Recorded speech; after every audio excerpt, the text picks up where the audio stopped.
Welcome back to the 10 Tabs Open podcast. I'm Alex Howell, and today we had on Toby Schulze of Elite Personal Training. He is my personal trainer for going on 4 years now. He trains me, my wife, my mom, and a coworker of my wife's as well. Very, very good dude, just an amazing human being. But I do want to just preface this podcast with the fact that we are very good friends. We go back a little bit, I guess, about 4 years, but we're boys, and we have some. What I would say is just adult conversation, and we had some adult beverages going on. So we were just hanging out and recording the conversation that we had. We ranged through several subjects and just had a good afternoon.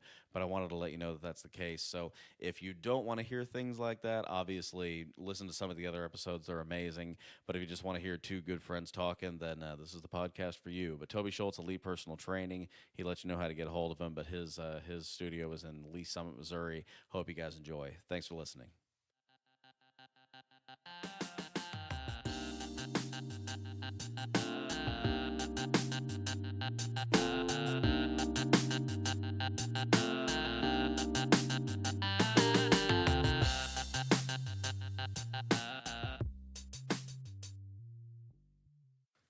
All right, we're live with Toby Schultz, Elite Personal Training, and we're not going to do anything crazy with this one. We're going to keep it informal because we're just sitting here having drinks.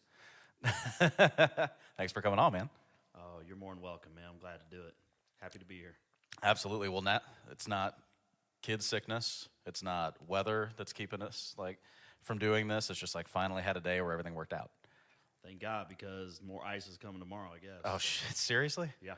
Awesome. I didn't hear anything about that. Yeah. They've been right, so. I know, yeah, that's the worst part about it. It's it was the last Tuesday. It didn't seem like it was going to be, or I guess Saturday they said it was going to do something, but then it just kind of rained a little bit. So I'm hoping they keep getting worse and worse so we don't have to deal with this shit forever.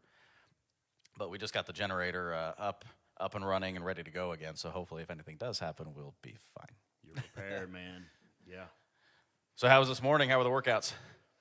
It was great, man. Everyone had good workouts.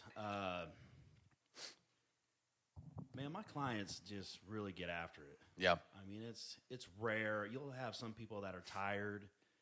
You got to push them a little bit, motivate them. But, I mean, it seems like, 9 times out of 10, my clients are always pushing hard, and they're having a good time. Yeah. I think that's important. Yeah. Well, that's what I told you when I was sending you, the Facebook message, and I just realized it's about 4 years. I think we're coming up on 4 years, which is freaking crazy. But that was the one thing that I sent you the message on was I don't need the raw person. I need the person that's just gonna hang out, we're good. Here's what you need to do. Here's why you need to do it. Here's the diet. Here's this, because that's one of the things I hate the most is when you see and I know some people respond well to it when it's just get it, one more set. No, that's not my personality, man. Yeah, I'm not. Sometimes with some guys, yeah. And some ladies, but for the most part, I mean, I'm going to push you, but I'm not going to try to force, something on you I don't think that you need. Yeah. Or that's not in your your workout personality. Yeah. There's a difference between just trying to get into shape versus an athlete or a competitor. Yeah. So, and most of my people are just normal people wanting to get into shape. Mm-hmm. So, yeah. How many, let's see, I was trying to count. So we've got me, Nikki, Nick, and my mom that have come from that one Facebook message. all from you. Yep. So is that kind of how you've grown your business? Just one person comes in, loves it, refers, or it's just random people finding you? You nailed it, man. Yep. It's someone like you, who's been athletic, and wants to get back into it.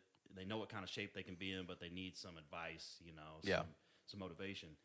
And so from there, they were for their mom or their wife or their friend, their coworker. Yeah. And that's how I built my business, is all word of mouth. Yeah. I'm trying to get better at Instagram and Facebook. I'm not very good at it. Well, your wife's killing it. My wife is killing it. Uh-huh. She adds people every week. And, like Ricky, Yeah. that works for me. She's awesome at it. God bless him, but I'm not. Yeah. I'm trying to get better. But it's all word of mouth. And I think you get more quality through that. Yeah. Because that person is having an experience with you and they can share that rather than just seeing pictures and other stuff online. Yeah. Yeah, they actually know, like, somebody that they trust is referring them to somebody that person trusts. So, I mean, it automatically builds credibility for you, which has got to be good. And how long have you been doing it? I first started personal training in 2005. Oh, shit. So a while. Yeah, for 14 years. I worked 2 years for a company, and then I went out on my own. He stopped paying me. Oh. 7 straight paychecks. They all bounced. Nice. I said, I'm gone. And I had one client who says, like, hey, come to my house and train me and my family. And she actually helped me get my business started. Oh, she man. helped with my elite logo. Yeah. And it just expanded from there, man. That's awesome. You know, trying to stay in contact with all my old clients. And it went from 1 to 3 to 13. And then just, you know, now we're at around 76 clients. Oh, jeez. So, and then company-wide, we're a little bit over 100. So. Oh, really? Yeah. Oh, I didn't realize that. So is that so you've got the Elite, that's your main location, and then you also have Unity Village still? Unity Village, Okay, yeah. gotcha. Unity is really slow. We're trying to pick it up there. Yep. That's kind of where I originally started. Mm-hmm. I was there from 2008 to 2013. And they decided to go a different way. Yep. And I always wanted to have my own place, my own gym. Mm-hmm. So I did my own thing, and then... Now, was that the industrial building that I met you at, the one that you stepped from Unity? No, that was my first gym. Okay. Yeah, so that was before then. Unity it's inside of their silent Unity, like the 1-800 prayer service. Okay, It's the gotcha. very bottom. It was a basement dungeon gym. People were dropping off their equipment there, no lights. So my buddy, Jim Blake, who I trained, who was the vice president at the time, you know, he's like, what do you think? Can we make this place into something? I was like, hell yeah. Got to get some lights and some equipment. So my uncle sells equipment, got all the equipment in there. Jim put in lights, and we're in business. That's awesome. In like 4 weeks. So, man, it's amazing the difference between people who are ridiculously motivated and the reason that they're motivated. I mean, it's always an interesting story when you find, it's almost more interesting, I should say, when you find somebody that, you know, kind of was raised or in a situation where they were already successful and they continued to succeed, because it seems like those people just kind of coast and kind of lose it a little bit, as opposed to somebody who's like, dude, I need to fucking eat. yeah. Like, I need to put food on the table. That's exactly, man. From, 2005, you know, I had my daughter. She was 2 years old. And I wanted to train, and my coach at the time brought me on, Yeah. you know, to work for him. And I was, you know, so thankful because I get to work with people, you know, with similar goals. I get to help them change their lives. And Yeah. we're lifting weights all day long. I mean, who wouldn't love that? Right. And so went from there to, you know, having a falling out with him and going on my own. But it was a thing of, I have to hustle now. It's on me. I have to support my family. And it was that inner drive, and I don't want to fail. Yeah. That's like you know, that's the driving force. I don't want to fail. Yeah. I need to produce for my family, and that's kind of what's propelled me. And then when Unity Village wanted to go their own way, and I got my own gym, they wanted to take half my money. They wanted to take my trainers. Yeah. I was like, no, I'm gonna go do my own thing. Yeah. You know, and I had torn my patella tendon during that time. Oh, that was when you did that? Yeah. Oh, so trying to dunk a basketball, and yes, it was on 8-foot goal, not the normal. And, yeah, so I tore my patella in half. The patella is the second strongest tendon in the body. You know, so I was in a straight cast for 4 weeks. Couldn't get out of bed to go pee without my wife helping me. Oh, Couldn't drive. And so, therefore, I'm almost being booted out of a place I've been for 5 years. Yep. And having to go start a gym on my own. I had my wife and her parents. I had no one else to help me. I had my buddy Chris. He helped me out. But really, it's us 5 pulling 90-pound mats off of 2 trucks. Oh, my God. So we could pay someone to put them down and cut them and get our gym ready. But that was it, man. It was like, I was scared. I bet. Yeah. But that's just motivation. I mean, that's just push. That's just push. It's like, okay, I have no other choice. Failure isn't like, it sounds like a pun, but it's absolutely true. It's like, I can't fail. Like, there's just no option there where I can fail and, go do something else. Like, this is what I want to do. This is the situation I put myself in. And no matter how much it sucks, and I think you've told me, like, when you were working out with people, it's like it's embarrassing to have, like, a straight leg and be like, all right, I can't really do much. Oh, man.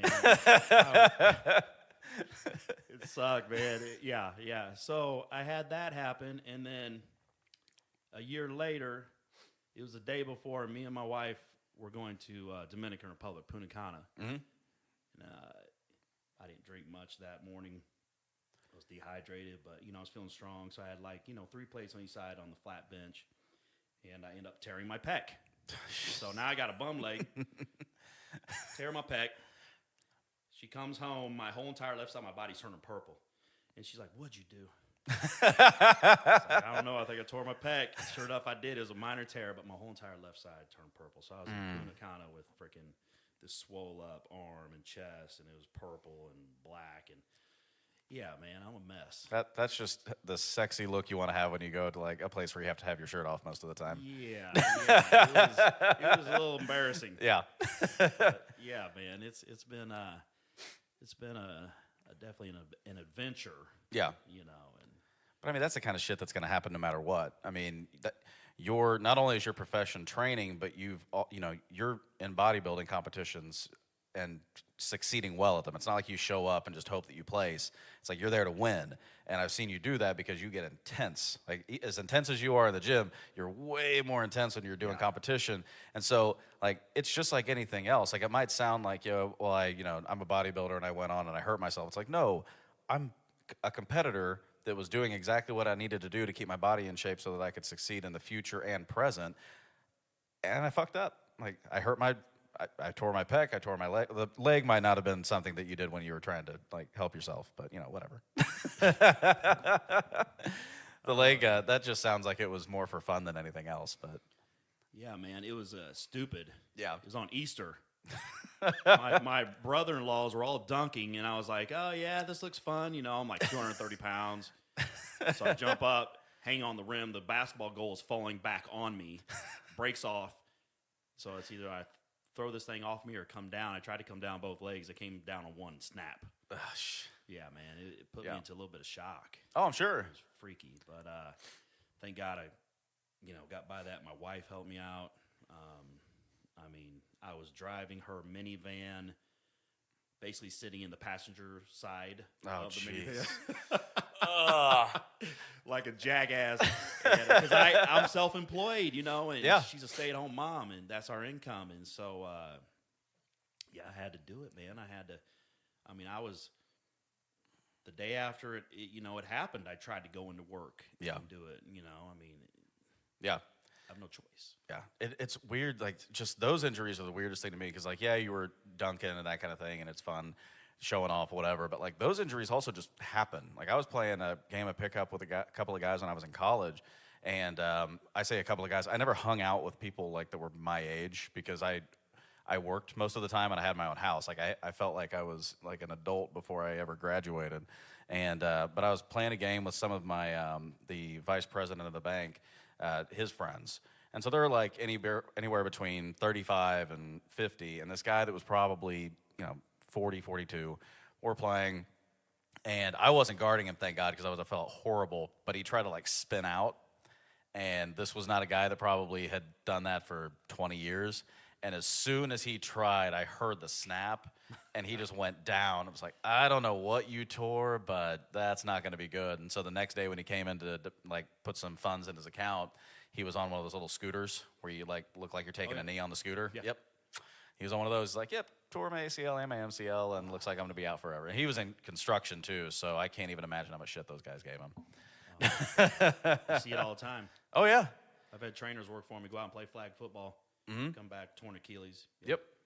It's the weirdest thing in the world, man. Like, professional athletes do it, and they don't do it on the plays where they get hit most of the time. It's the plays where they just are running or jogging. Sucks getting old.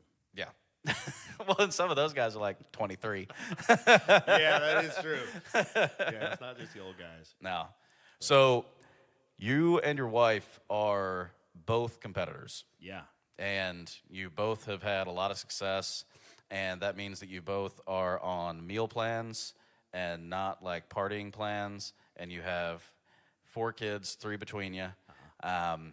So how fun is it in your household when you guys are competing? I'm not trying to get you in trouble. I just mean I'm wondering. You're not going to get me in trouble at all. Actually, we get along very well. I'm her coach, so I got to stay on her a little bit about stuff. But when we're in the off season, we have drinks. Yeah, we have cheat meals. Yeah, we live, man. It's. I think you need that balance, especially with the kids. We try to, have some more foods like they can eat too, and it's not always chicken and sweet potato and chicken and rice. Yep. And stuff. So, but when it's time to get ready for a show, it's pretty much we have the same meals, so we're on the same plan. It's just, of course, mine's a lot more, and she's a little more carb sensitive. Most women are. So, but with me, I got a fast metabolism, so I have carbs pretty much through, meals 4 and 5. I mean, it's pretty high, but and good carbs, not like not beer carbs. Yeah, I wish, man. No, it's all clean. Yep. All whole foods, nothing processed. Yep. Off season, I'll have a little bit, man. And to be honest, it might be a little something daily. Yeah. I mean, it's just I got a fast metabolism, and I can get away with it. Right. It's not what I. Don't do what I do, just do what I say, Yeah. helping people out because, man, I can get away with a little something. Yeah. As I'm getting older, it's getting faster, the metabolism. So. Well, that's fantastic. Yeah, that's the exact opposite of most. I can't build muscle like I used to, but I can get cut Gotcha. fast. Well, and it's interesting because you've told me this for years. It's like what you do for your body is going to be, and it makes all the sense in the world, but everybody thinks like there is this one diet plan that's going to be perfect. I'm keto, I'm Atkins, I'm, I was listening to Joe Rogan's podcast, and Kevin Smith was talking about how he, like I think it was Penn and Teller, like the taller one of those two. I can't remember which one it is, but he has this deal where he like ate only potatoes for like a week or 2 weeks. And so Kevin Smith followed this diet, and basically, like, you can only have potatoes and not, like, butter and salt and anything like that, just potatoes, because he was so big that he needed to lose weight fast. And so it was this crash diet, just absolutely crazy. And it worked for him, but he's like, I know it's not the healthiest thing I can do, but I did it. But you've got crash diets, you've got keto diets, you have all of these diets that are either lifestyle or crash. But really, when I talk to you, you talk about, like, there are things that work for me that are never going to work for, some of the other people that we work with. Like, when you're getting Doc ready for a competition, it's what you do for you is not going to work for her. What you do for you isn't going to work for another male competitor. So, like, how difficult is that, especially the first time that you're working with somebody? Like, how difficult is it to just, like, go, okay, I guess I'm going to figure out your body.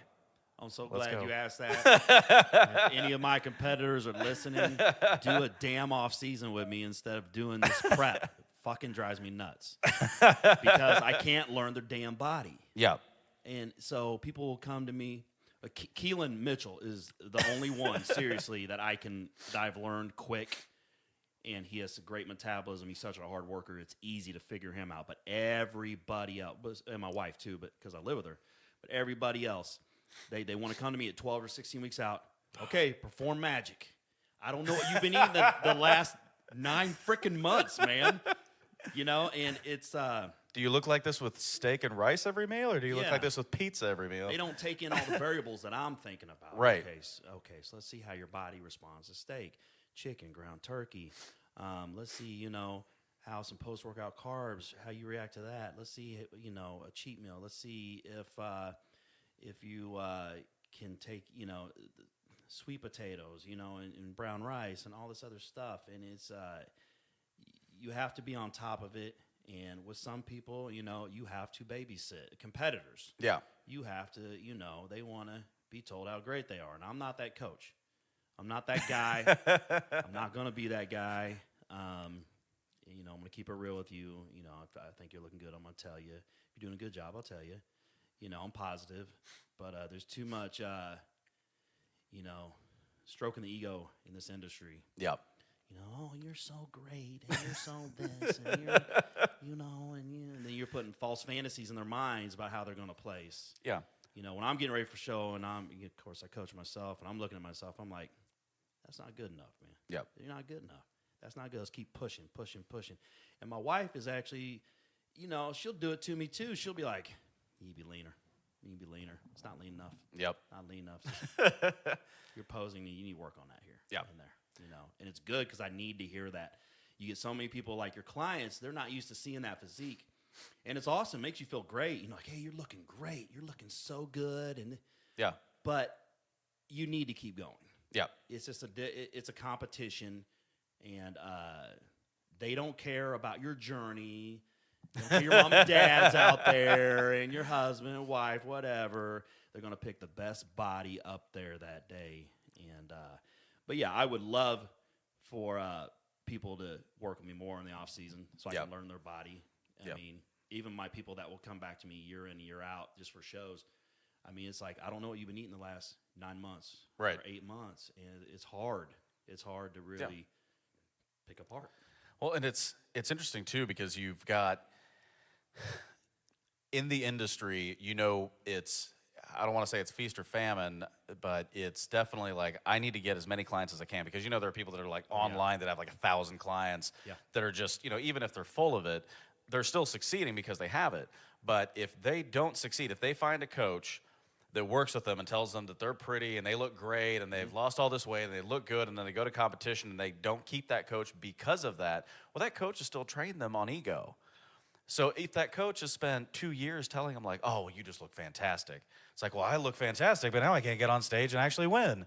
It's like, and then they come to you and you're like, dude, no, like you don't, you're not ready. I mean, the coach you told me about, and I can't remember his name, but I thought it was awesome because you came in, and this only means that you probably know that feeling, but it's like you came in like, dude, I look good. I'm beach ready. It's like, yeah, you might be beach ready, but you're not show ready. You're fat. Exactly. Like, you have fat on you. It's like, what the fuck? Like, no, you don't. I know you don't. And so, one, that means that you have to know what that feeling feels like, because it's got to suck. And two, like, you know that people need to hear that stuff, but trainers out there probably they want to make the money. Yeah, they want to make the money, so they're not being honest. They're not. Yeah, exactly. Yeah. That's what this industry has got to. Back in the day when I first started competing in 2001, man, there was like a handful of coaches. There's 2 guys probably in the gym. They're older guys, and they would take you under their wing if they thought you had potential. Yeah. And they would, they would teach you. It was awesome. Like my first coach amazing that they would actually teach you something. Yeah. Eddie Sargent, man. Eddie Sargent in 2001, and he didn't charge me anything. He kicked my ass on leg day, man. Oh, my God. He's a big guy, 260 pounds. Here I am, like 200. I compete like 163. I was a skinny little middleweight. And he instilled in me that hard work and, the constant practicing the posing and everything else. And but, yeah, back in the day, man, there's only a couple. Yeah. There wasn't any online stuff. Yeah. Showing my pictures, showing my ass, showing my biceps, And progress pictures are good, but it's changed so much, man. If we wanted to do pictures and your coach was far away, you would take like some Polaroids or something and you would overnight them. Oh, jeez. And it's just, it's changed so much, and you want to be honest. Yeah. And tell them and not just go after, I'm blessed because I have a lot of personal training clients, so I don't need the money from competitors. Right. Some people think, oh, yeah, it's such a big, to me, it's because I enjoy doing it. It's not because of the money. Yeah. I could charge so much more per month. My rate is very low compared to a lot, and I've been doing it for 18 years, and it's just more of an enjoyment thing for me more than money. Right. And especially if someone trains with me and they're doing a competition, I enjoy that a lot because I get to see them every day. Yeah. And help them, achieve their goal. But if you're not placing high, you got to change some shit, man. Yeah. I mean, exactly. Who cares if they tell you how good you are? If you're not, I'm sorry, but the way I look at it, second place is the first loser. Yeah. And I've been there many times. Yeah. Many times. I mean, you're not shaming somebody. It's just like, that's the mentality you have to have. Yeah. I mean, you're in a sport where it is literally all about ego. It is. Like, as much as you don't want to talk about it, as much as you want to be like, no, the reason that I do this, you want your body to look amazing. Yeah. Phil Heath doesn't look like a goddamn monster because he just felt like, you know what I want to do one day is be 300 pounds at 5'10" or whatever he is. Like, no, he went out there and was like, I want to be the best at everything I do. I want to look like I'm the best, and I want people to know I'm the best walking down the street. And that's the mentality that you have to have. And you have a lot of people in your gym that feel like that. I mean, you've got a lot of people that they want to get healthy. That's their goal. They want to look good when they go outside. I mean, I think Doc says it best when she's like, you want to look good naked. Like that. That's really it. It really is, because that's it. You know, you can say all you want about it. Like, no, what I really feel about this is like, no, you want to feel good. That's what you want to do. And whether that's, you know, working out constantly, whether that's in competition, whether that's work, no matter what it is, you want to feel good. And a lot of people associate feeling good with how their body feels, because they should, because that's not only health, but I mean, you see it in the mirror every single day. And you're, especially now, you're compared to every single person on Instagram that you could possibly imagine. It's like, okay, I just want to look better. And people come into the gym, they do that, they get home, they feel better. Competitors are a different breed, because now it's like, I'm willing to give up 4 months of my life, giving up a cheat meal a week to be in a competition where I can prove that I have the best body out of all these people. And if that's not ego, I don't know what is, but be proud of it, because you actually have the ability to do that. You have the ability to be that good and that focused. It's all ego, and you know, if you like to compete, Yeah. you know, and you like to beat others. I mean, I played basketball from 5, you know, and then all the way through at Avila. Yeah. You know, a little NAIA school, and I was always competitive with that, and I wanted something else to take that place. But I always wanted to just beat the hell out of the next guy up there, you know. And Yeah. that's my goal, is to make the other guy on my right or left and make him look fat. Yep. And I want to win. You know, I mean, if you're competing and you don't want to place first, you should not be doing it. Right. There's Yeah. a lot of people, oh, you know, it's a bucket list thing. Man, fuck the bucket list thing. That's my true feelings. Yeah. You should be doing this because you want to win. Yeah. You know, it's different, like you said, from looking good on the beach or naked.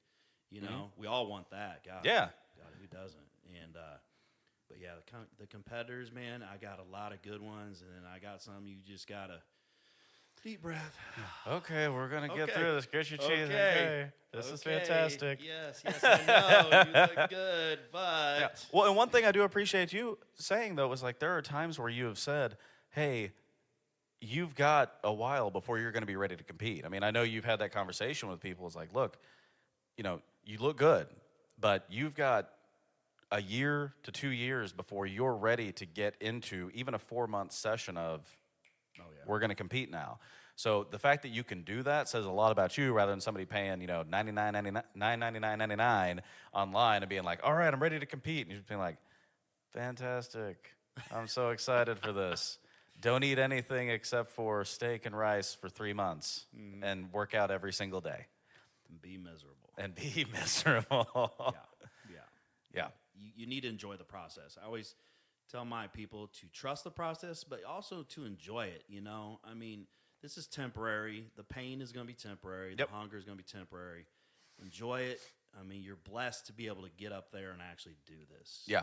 I mean, I've been doing 18 years, you know, in a row, and I probably shouldn't be up there with my knee, and I tore my rear right delt, and I tore my chest. And Well, you say that you just like won a competition. I know, and yeah, I won in 2017. I won, you know, the Mayhem in 18, and we'll see what this year brings. But yeah, I still enjoy it. It's fun. Yeah. It's just fun. Yeah. See what my body can do. Well, it's neat to see you do that, and like to be somebody that like trains with you, and then to see you go through that.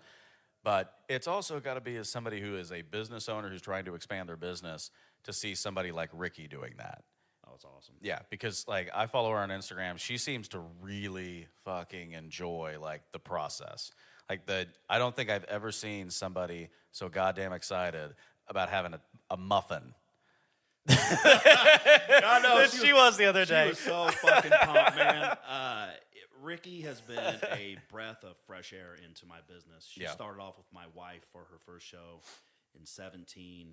I was wondering how you guys all got connected. They linked up, and then she started asking about personal training, and I'd mentioned something to my wife about I think she'd be a good fit. Yeah.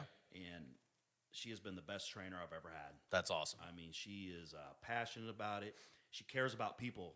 Yeah. First and foremost, she cares about her clients. She knows all of my clients. She says hi to them, greets them, always in a good mood. She just loves the whole industry. Yeah. You know, and she is her mindset has changed from the first show to this show, and because I see her every day, so I'm able to say, "Hey, man, we got to get on this, and why are you doing?" And she's like, "I want to win," and so I got excited. I was like, "Okay, there we go." So we're not just doing this to do this. We're not doing this to be noticed. We're doing this because we want to go and win this damn thing. Yeah. So, and she's in better shape now than when she was 10 weeks out.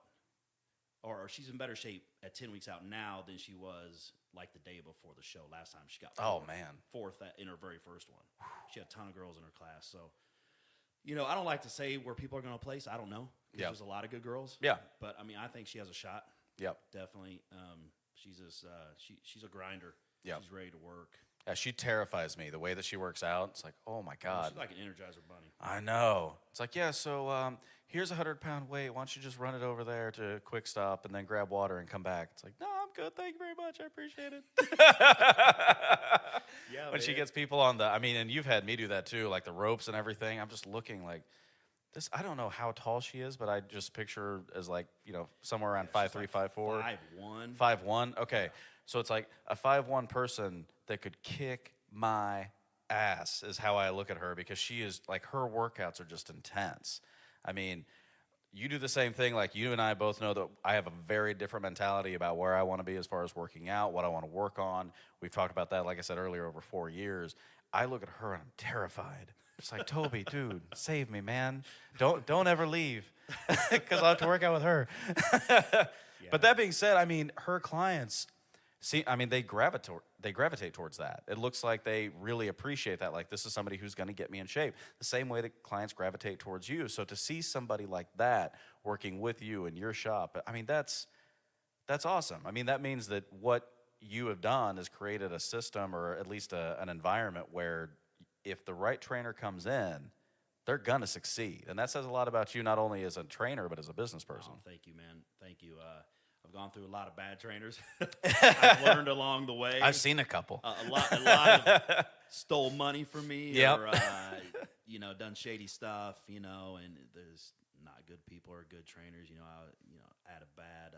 I didn't judge their character. I should have been harder and not just hired someone in. Like in the past. But Ricky has been awesome. Yeah. I'm so happy with her performance as a person, a trainer, competitor. Yep. She's just, she just works her ass off. It's like my wife. They just, they're very sweet people. Yep. But when it comes to their workout, they just flip that switch and they become something else. Yep. And it's like, whoa, where did this, But I think we all do that. We all have to flip that switch. Yeah. Because when I lift, I'm not like nice trainer Toby. I'm just I'm a crazy son of a bitch. Yeah. And I'm going to do what it takes to grow some muscle and get leaner. And I think everyone that competes or even lifts, they have to go to that place. Yeah, they do. And turn it on. At least the best do. Like, the people that are focused on that like crazy do. Like, the people that are, casual, they're trying to get in shape. I don't think they necessarily know that gear. And the only reason I know that is because of the way that I work out compared to like you and compared to like my brother. Because I consider when I'm working out, I'm focused as can be. Like, when I'm going through that's why I get so pissed off when I hurt myself. It's like I wasn't focusing for 1 second. And that 1 second is what hurt me. Like, my shoulder, I knew immediately. It was like I was throwing the weight up, and that's what jacked it up. I know that's the case. But you, and it sounds like your wife, and my brother, when he was doing powerlifting, he had a different gear. Like, that dude is just, he's my height, but it's always seemed like he's twice as strong as me. And that's just not being an older brother. I've seen him lift. He's insane. And like, there was one time where I was helping him out, and he was doing bench press. It was like when we first got to the gym, and he was doing his last set. And he's like, just help me out when I need to. It's like, okay. And I barely touched the bar, and that allowed him to get up, but he was trying to do it himself.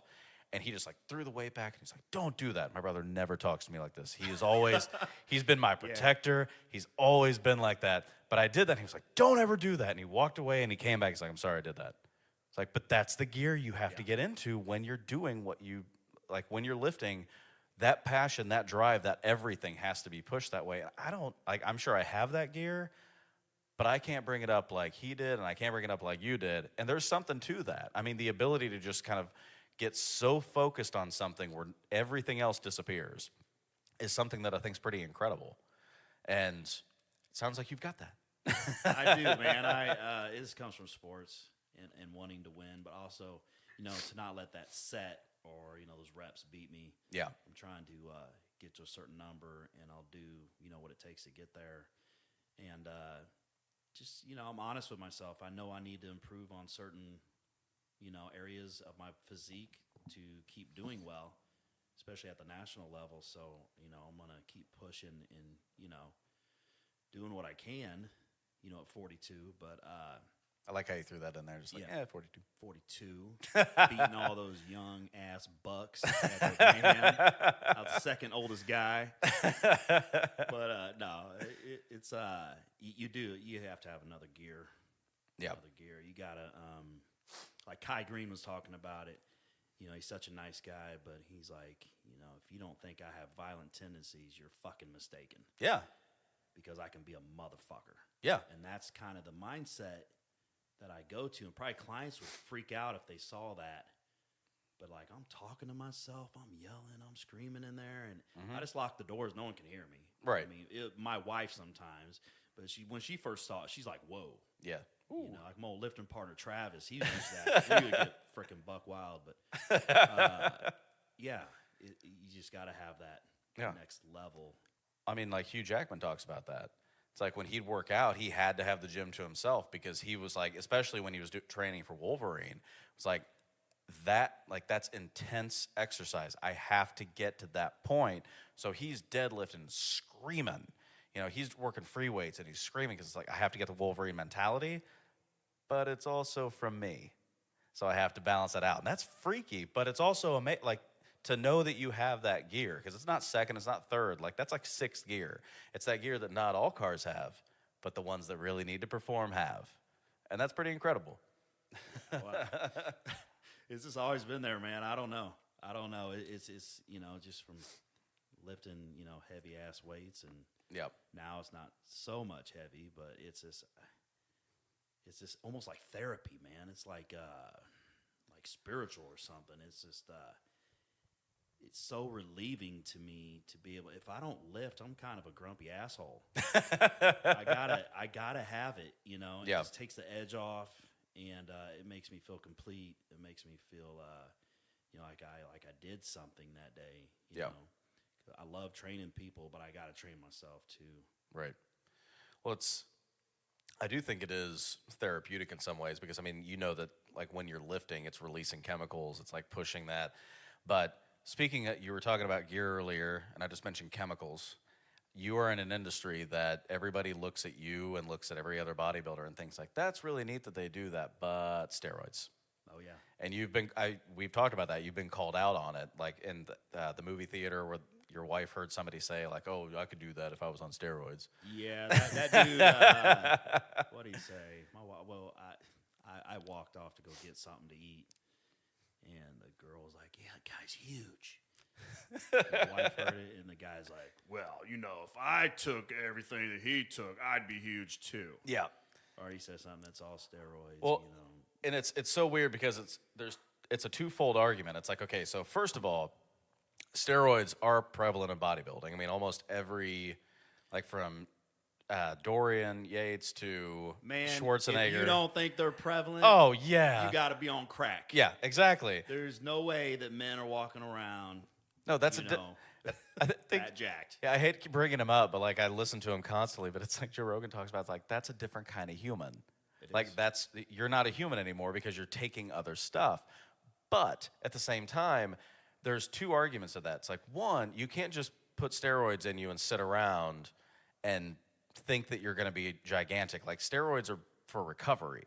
Exactly. So basically what it allows you to do is to take them, work out, take them again, work out again. It's like it's just constant recovery as opposed to what you are now where you have to like sit around, wait for your body to recover. That's why you're sore.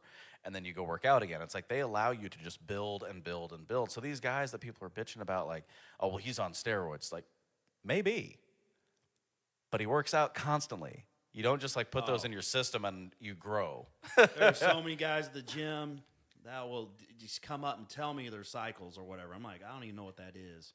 Yeah. All I know what that is. I don't know, whatever. But they look the same year in, year out. Yep. You get big from eating. Yeah. You have to eat a tremendous amount of food. You got to train your ass off. Yeah. That's the difference. That's where you're going to see the freaky physiques. Yeah, it drives me nuts because people will be like, yeah, I take TRT, but I don't take steroids. You dumbass. You're putting testosterone in. You're on steroids. Exactly. What do you think steroids are? Yeah. People, they're so, they're not educated on it. No, and I do think that like TRT makes the most sense. And for those who are listening who don't know what that is, it's testosterone replacement therapy. But TRT makes sense because it's like I had it, it's going away because I'm getting older. Yeah. So I'm just replacing what I had before, so that I have the ability. I basically have the same, I guess, physiological or biological makeup that I used to. Right. To me, that makes sense. But when people are putting like Tren in their system and they're throwing all these other chemicals, like what's the one that Rich Piana got? What was he putting in his system? It was basically like fat in the muscle. Oh, was he putting the collagen in? Is that what you're talking about? It might be that. I thought it was something else, but it was basically just like oil. Like a synthol? Yeah. But it wasn't synthol. No. It might have been collagen. Yeah. He's going down to Mexico for that. That was more permanent rather than the synthol or whatever. Yeah. The synthol is basically just an oil. Yeah, which is terrifying. Expands the fascia.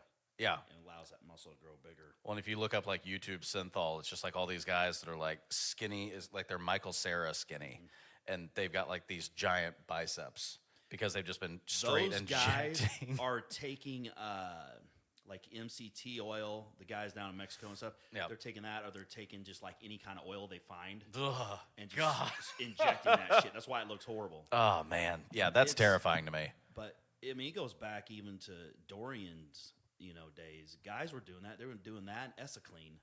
They're doing that right before they get on stage. They pump that into the muscle. Essaclean? Yeah, it'd give a little inflammation. Yeah, it was just basically it would get the muscle inflamed.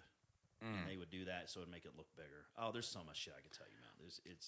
It's terrifying. It's fucking terrifying. Pharmaceuticals 101. Oh, gee. It's crazy, man, Yeah. because, I mean, people are so unhealthy, with this competing thing, and you can do it health-wise. I mean, you could be healthy and compete, but you need probably a coach to help you and guide you, someone who's done it.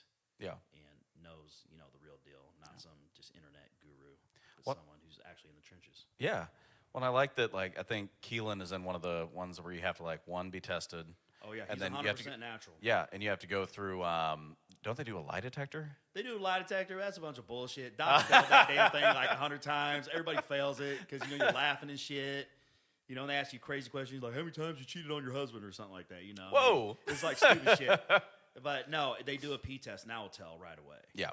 But the rumor in that natural organization is that even some of these judges are giving what's called Anavar. It's an oral steroid. It gets in and out of your system within probably 24 to 48 hours. Oh, jeez. And they're on that, and they're dropping it out. So just because you're saying you're natural doesn't mean that you are. Not natty? Yeah. You're Rich Piana natty? So, yeah, you're rich Piana natty.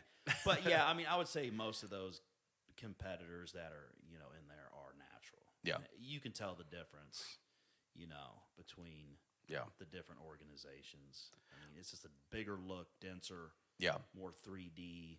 But you're right. I mean, it's used for recovery. Yep.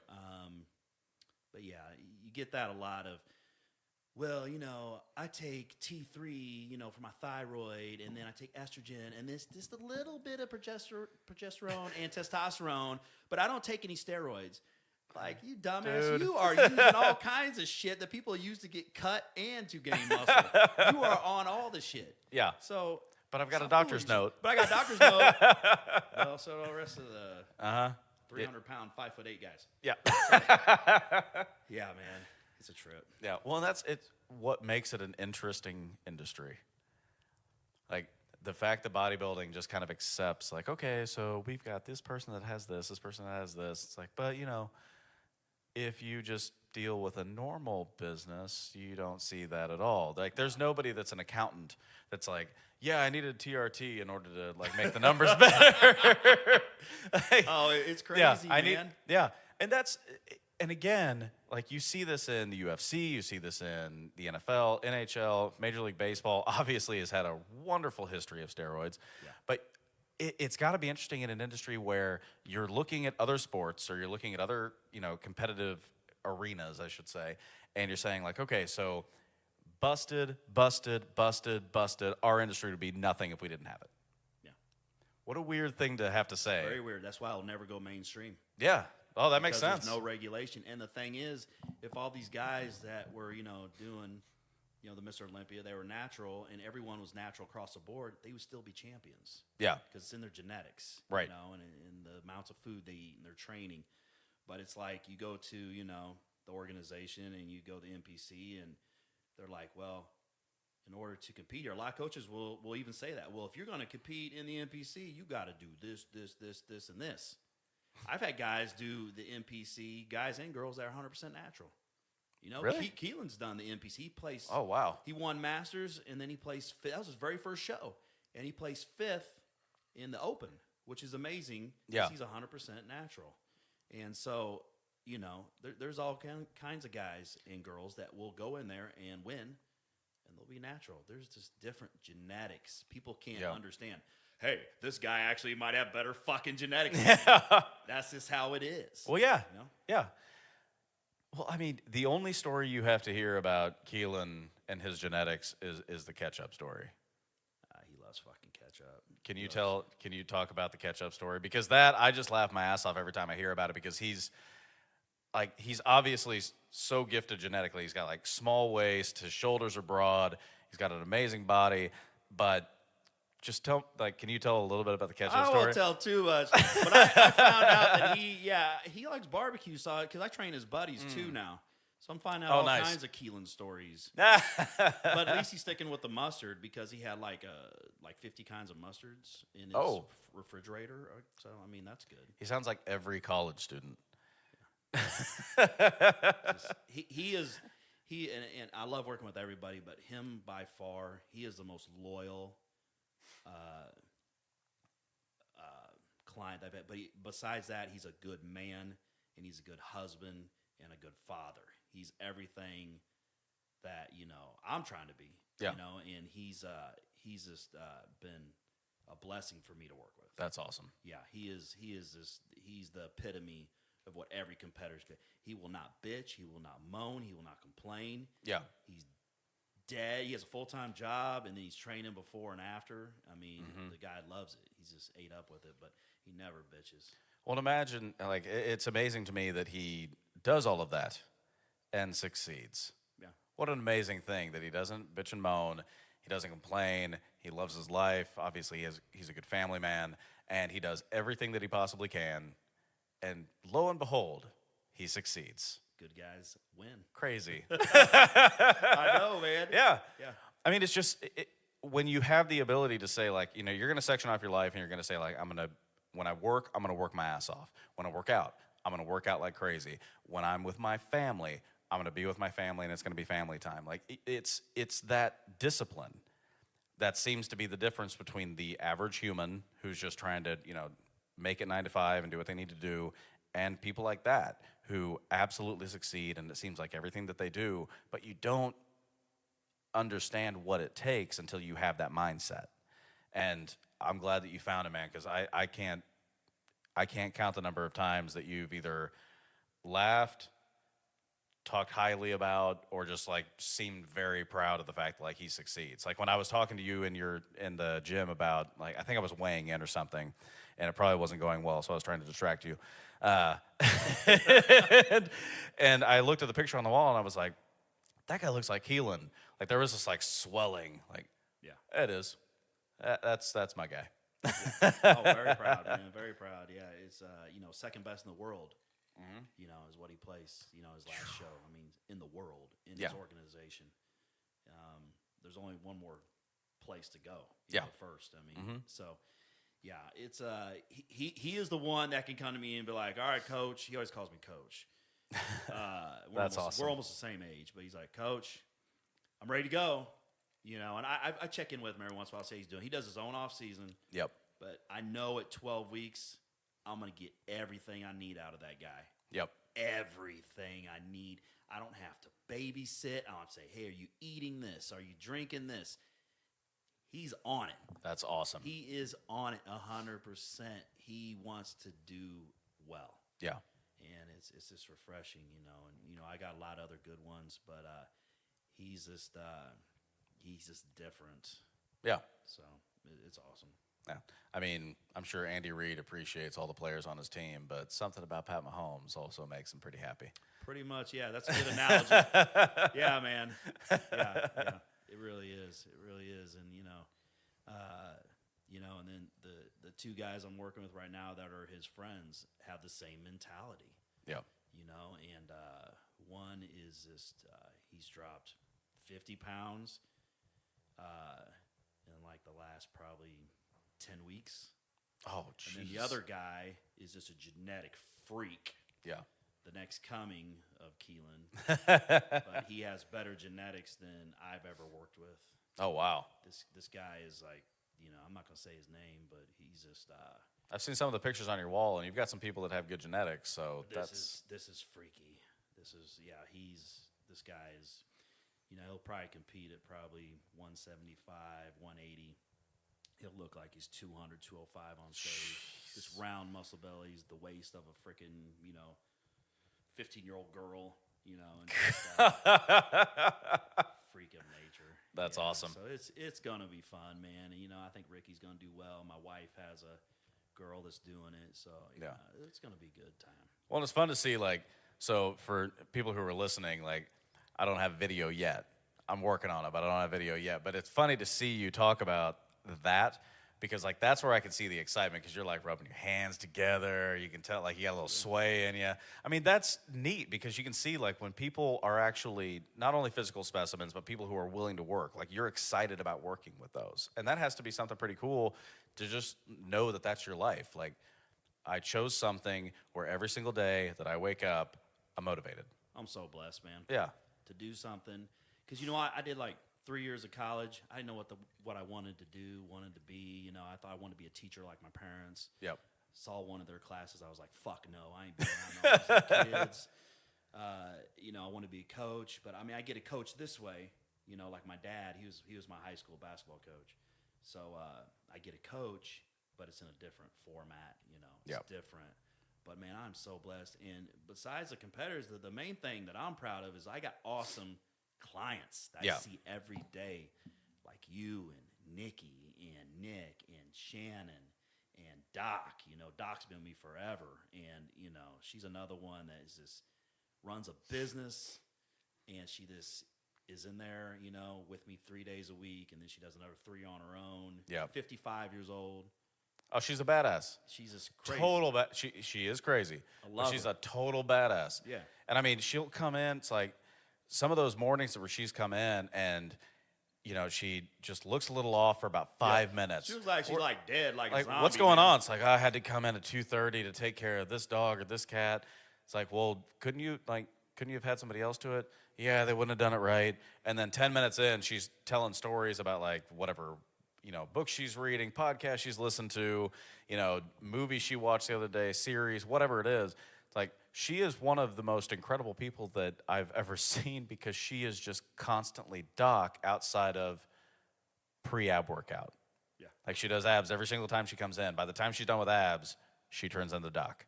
Yeah, it's kind of like flipping that switch a little Oh, bit. yeah. It's like she gets that She is alive. Yeah. And it's awesome to see that because not only we say she's 55, whatever it is, but you can tell that mentality has probably been there for a long time. Yeah. And you've known her for how long? Oh gosh, over at the old gym, we're probably going on 5 years. Yeah. 5-6 years. So and she's competed, so she has that mentality. She's there every day unless she is ridiculously sick like this week. Yeah. But she's incredible. And she, not only is she a consummate professional, but she's an actual professional. She's a veterinarian, so she works a clinic where you said you've been in, and it's busy. Ridiculously busy. So she's just on constantly, which is probably good because she seems like she has the energy to be that way.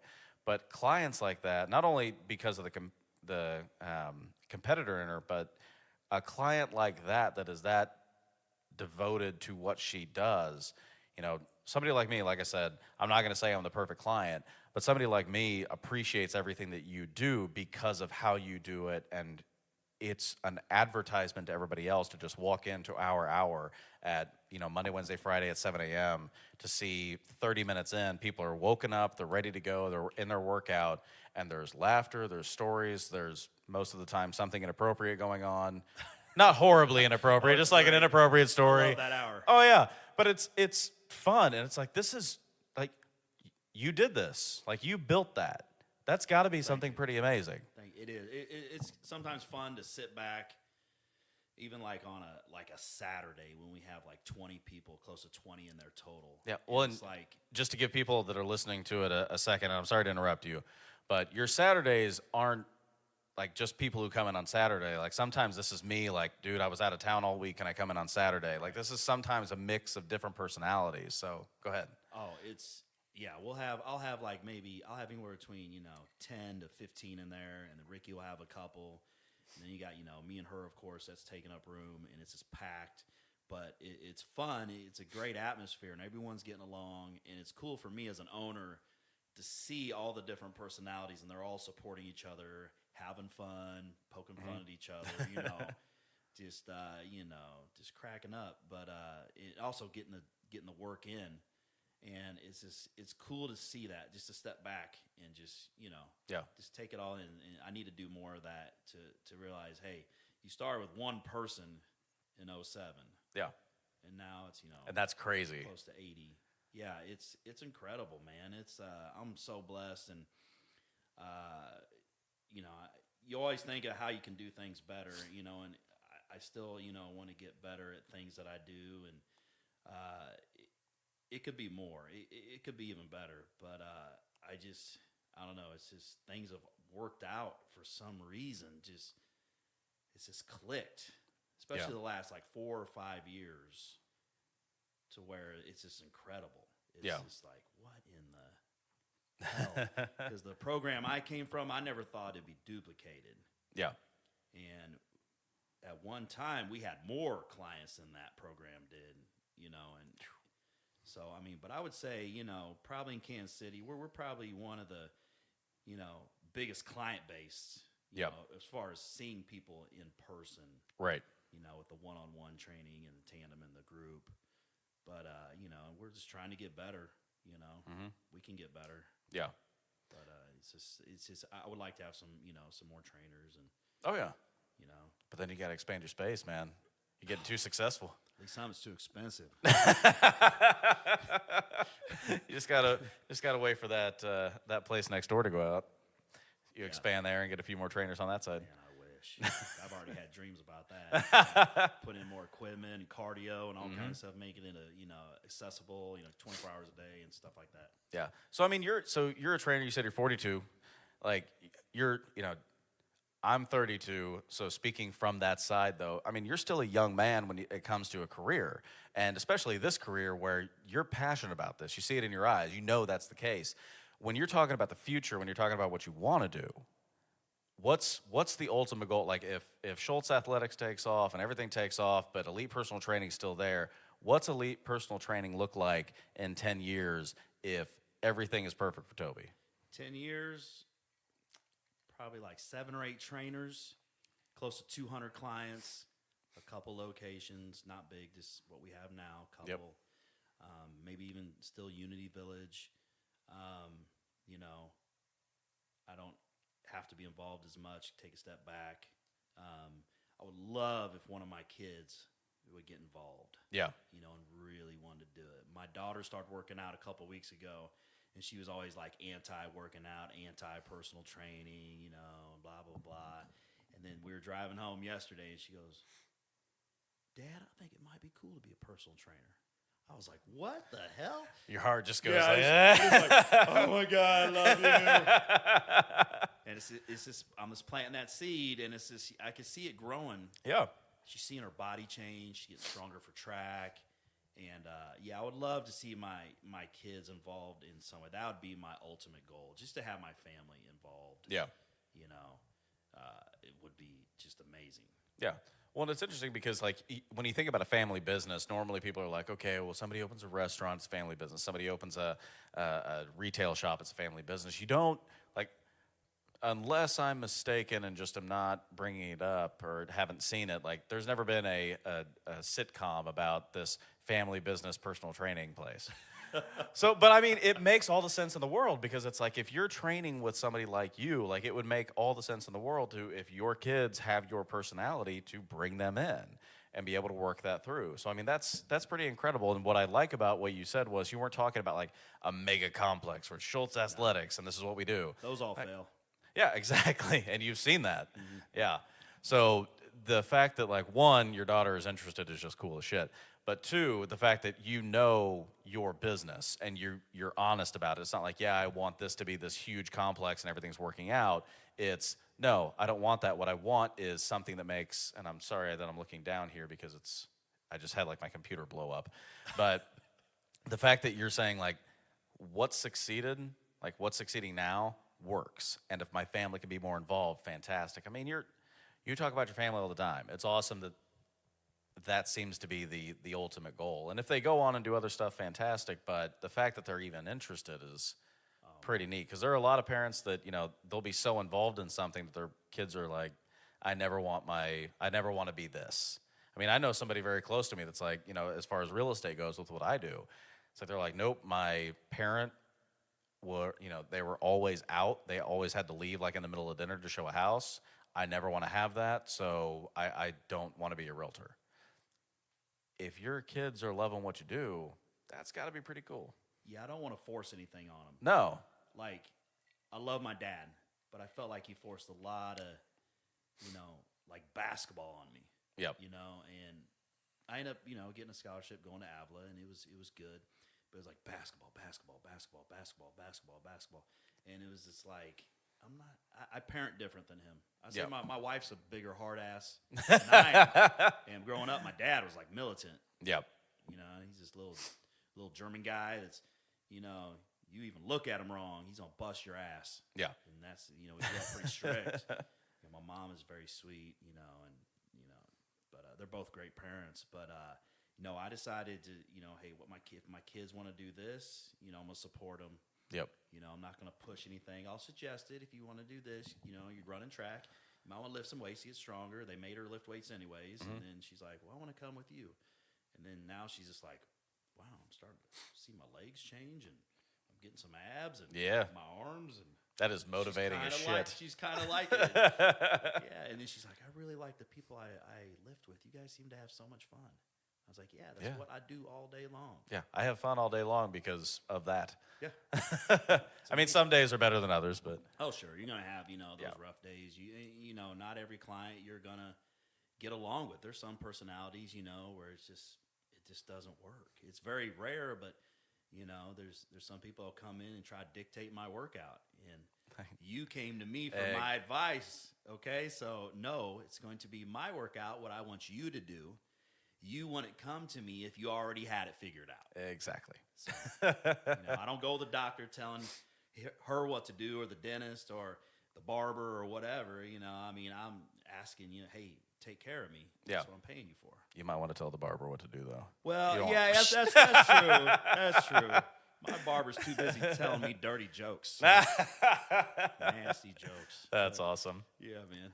No, it's weird how quickly you can go from just like, yeah, I'm working out to get healthy to like, ooh, this is fun. Because I remember I came to you one day and I was like, dude, look at this. And I remember just like flexing, and to you with your legs, I had to be like, that's cute. But like I flexed my legs for the first time, and I had like a quadricep, which I always assumed was just like one big pad, and that was it. And I came, and one day I was just like flexing. I was like, it looks like the teardrop thing. I see that. It's not great. It still needs improvement, but holy shit, that's two different parts. And I came to you and told you that, and you're like, yes. Yes, Alex. Actually, we have 4 Yeah. Yeah, I still can't count, but, you know, I saw that. I was fine.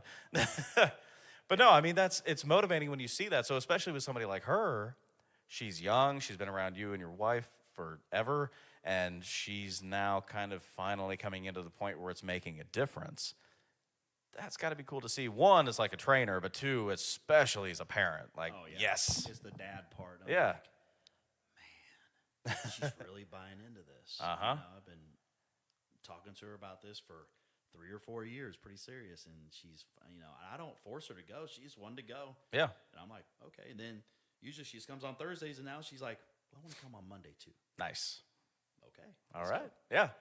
Well, as a dad, that's got to be cool too, because that's one more connection to your kid. Yeah. Like, because you and I have talked about it for a while now. It's like, the daughter relationship is always like, okay, what are we going to do here? How are we going to do this? We got to make connections. Even with sons, it's like we have to make different connections. We have to figure out all of this different stuff that's going on because they're growing up, they're experiencing new things. It's like, but you have to keep them, you have to keep them close. You want them to always know that they can come to you for anything.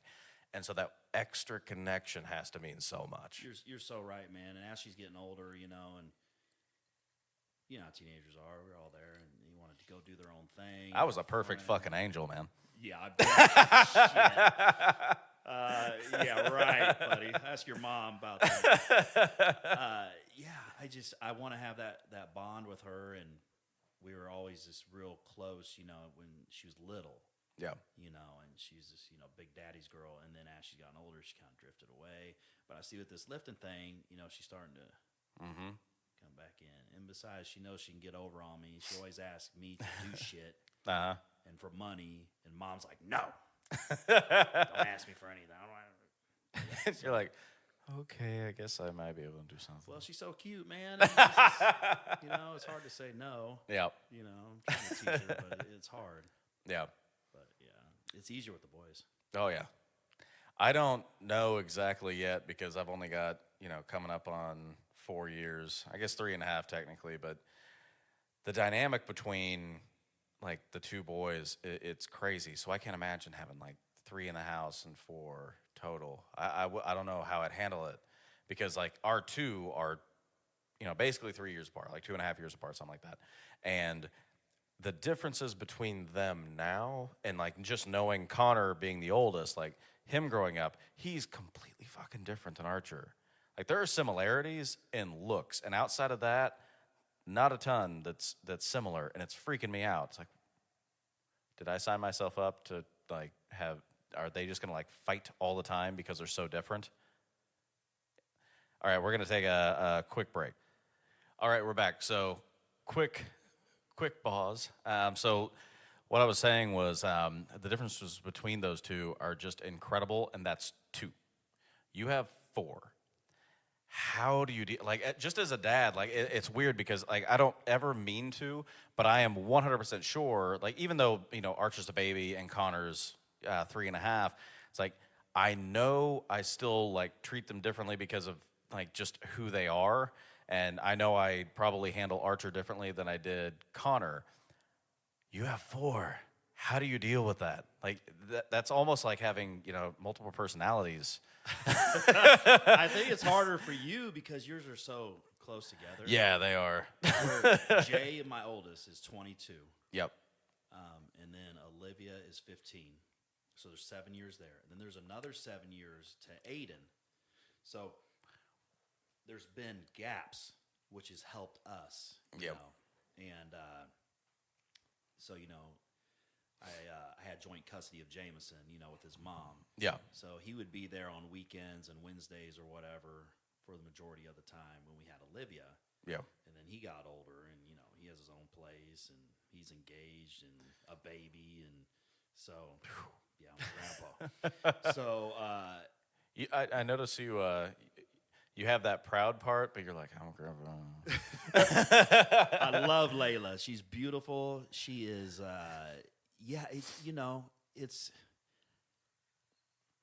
it's weird because, I had him at 19. Yeah. It was a shock, to me and his mom. We're in college.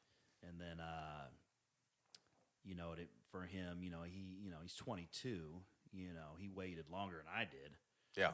So, it's different. I'm so proud of him because he is taking care of his family and he's making good money and, they got their first place, Where's that come from? Oh, maybe Dad. Maybe Jay, if you're listening, you should have been around Dad more. But he's a good young man, and he's just turned into everything I hoped for. Yep. You know, he's just taking care of his family, and he's so good with his little brothers and his sister. And but I mean, getting back to the point, I think it's harder for you guys because they're so close together. Like Aiden and Asher, they battle. Yeah. Like you got almost a 4-year-old and an 8-year-old, and they argue and fight over everything. It's so annoying. And the 4-year-old is beating up on the 8-year-old because Asher's a thug. And Aiden's sweet and nice, and he takes a lot of crap. But and then Olivia, Olivia is easier. I mean, she has her own, the hormonal thing at 15. Yeah. But the boys are fun. Yeah. They're fun right now. Yeah. I mean, I have a blast. Well, you've got to have, like, having a girl, too, you also have to have that, like, dad mentality. Like, my girl's 15 and pissing me off. Like, girl, I'm gonna beat your exactly. ass. Oh, yeah. Like, I'm just coming up with a script for how many people, like, what I'm going to tell this poor kid that comes over to date my daughter, or, like, how I'm going to terrify him. I only got one speech. When I was growing up, I got one speech. It was the girl I took to prom my junior year. It was just like, okay, here's what's going to happen. Like, dude, I'm in choir. Like, really? Yeah. So it's just like, to me, like, I'm like, it's not that I wouldn't have loved a daughter just as much as the boys, but it's just one of those, like, oh, fuck. I'm so like, it's probably like the rest of the world with my dad. It's like the world thanks God that my dad didn't have a girl, because he would have been the worst dad to, like, ever meet.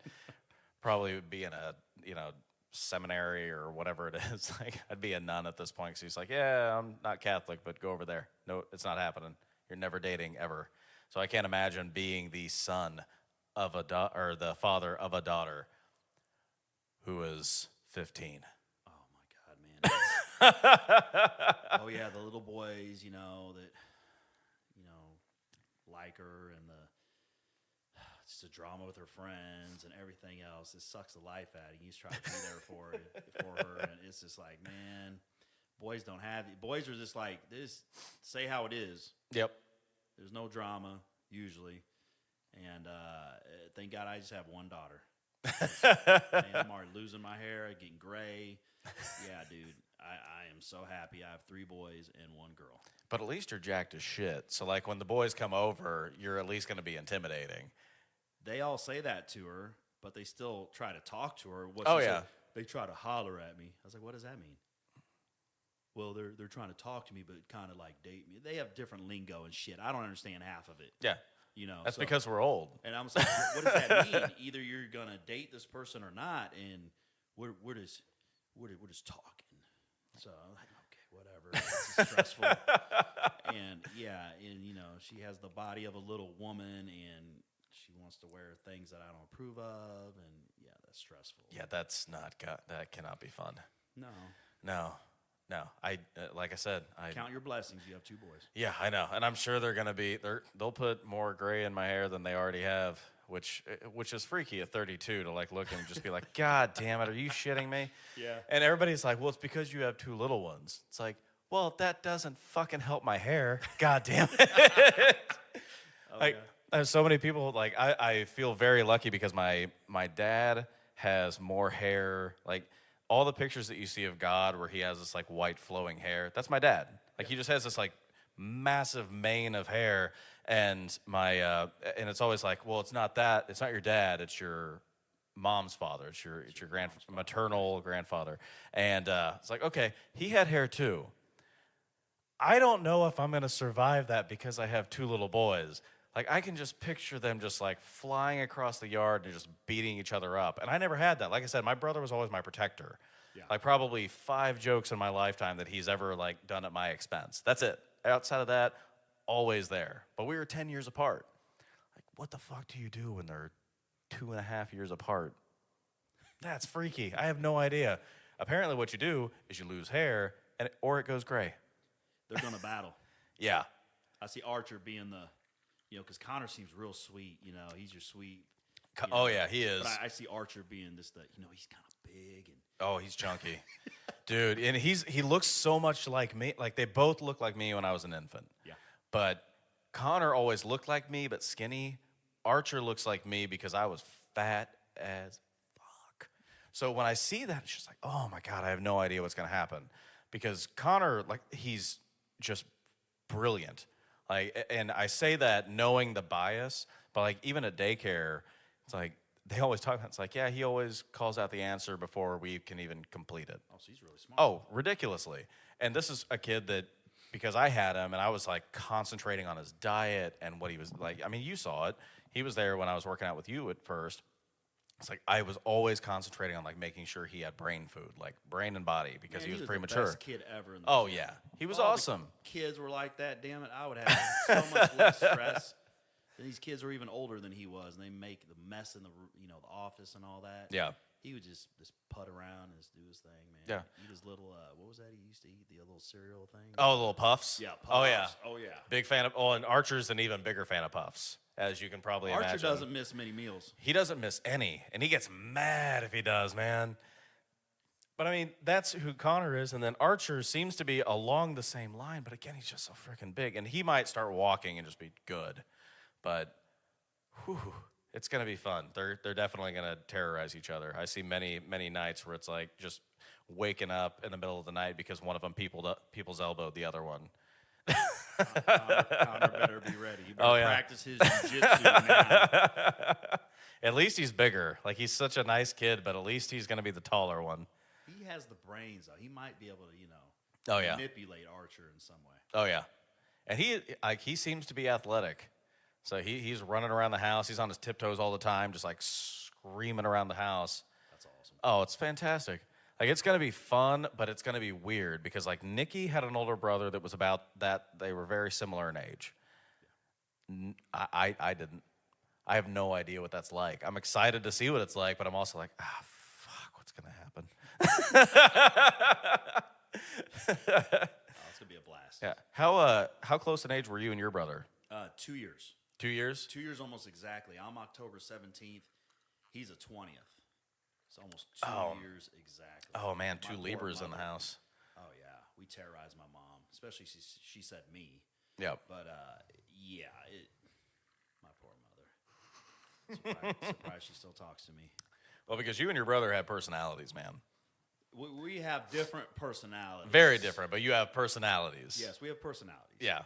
And so one of the things we talked about, and I think this was a couple of weeks ago, going back to your mom and dad, because like somebody who's listening on the to the podcast isn't going to realize this, but you're maybe slightly darker complected than I am. And we talked about this about 2 or 3 weeks ago where we were going to hit this because you have your full-blooded German dad. 100%. 100%. Kind of like Nikki's family. They're all German as can be. White is white, man, and blue eyes. Now he has gray hair, had blonde hair. His mom and dad. Yeah. And your mom is pretty similar to that. My mom, yeah. Mom, her dad immigrated from Haiti. They married my grandmother, who's African American. So she is half Haitian, half African American. Combine that with my father, and then you make little Tobys and Scotts. So we have a mix in there, man. Yeah. And people will never, see that. They never guess. I have clients. So you must be Italian, or you must be Mexican, or you're just a white guy with a really good tan. No, this is what I am. And they just looked at me like they're shocked. Oh, okay. Yeah. Well, most people don't give a damn. They're just like, whatever. That's cool, man. Whatever, But I have one client, I'm not going to say her name, but she keeps on thinking I'm Italian. And she keeps saying it for like 10 years now. Yeah. You're Italian, Toby. You're Italian. No, I'm not. Well, and then it'll go by a year and like, so, you have just such dark skin because, your mom must be Italian. I was like, no. Not how this works, man. And then this girl, this client goes to my wife and goes, Jennifer, you really need to tell Toby to stop going to the tanning beds. She's like, you dumbass. That's how he's born. He doesn't have to. Just because you do doesn't mean he does. It's so funny, man. And it's, but it's, I'm proud of the German side. I'm proud of the Haitian and, the black side, all of it. And it's just made me who I am. And, I definitely have a lot more white features than anything else. I even did the Ancestry.com thing. And you sent your DNA into the internet. Yeah, I did, man. Now they can track me forever. I know. You commit a crime or anybody commits a crime close to you, they're going to be like, that motherfucker, we'll just pull up Toby's shit. Blame it on that. Blame it on that, dude. It came back with 76% German. No shit. Yeah, and then the rest of mine was like from Congo and then all those little countries that are connected there. Yeah. And, but yeah, man, it was crazy to get that back, 76%. So I really pulled a lot from my father. Yeah. But yeah, that's my little mix. Yeah. Well, what was interesting to me, and obviously we're not going to talk too deep about this just because of the situation, but there was a part of the conversation that we had was, you've got all of that ancestry, and you were having a conversation with somebody. It was like, I've got the whitest of white and the darkest of dark, and yet that's who I am. That's what I am. That's what I am. That's what I look like. I mean, that's the reason nobody can pin what you look like on, because it's like you've got the spectrum in your system. But somebody had that conversation with you and then said, yeah, but I'd never let my daughter. Alex, if I could tell you, man, I get that. And that's what I want to talk about is not necessarily crazy. Just that conversation, but Overall. that idea that, we're in 2019.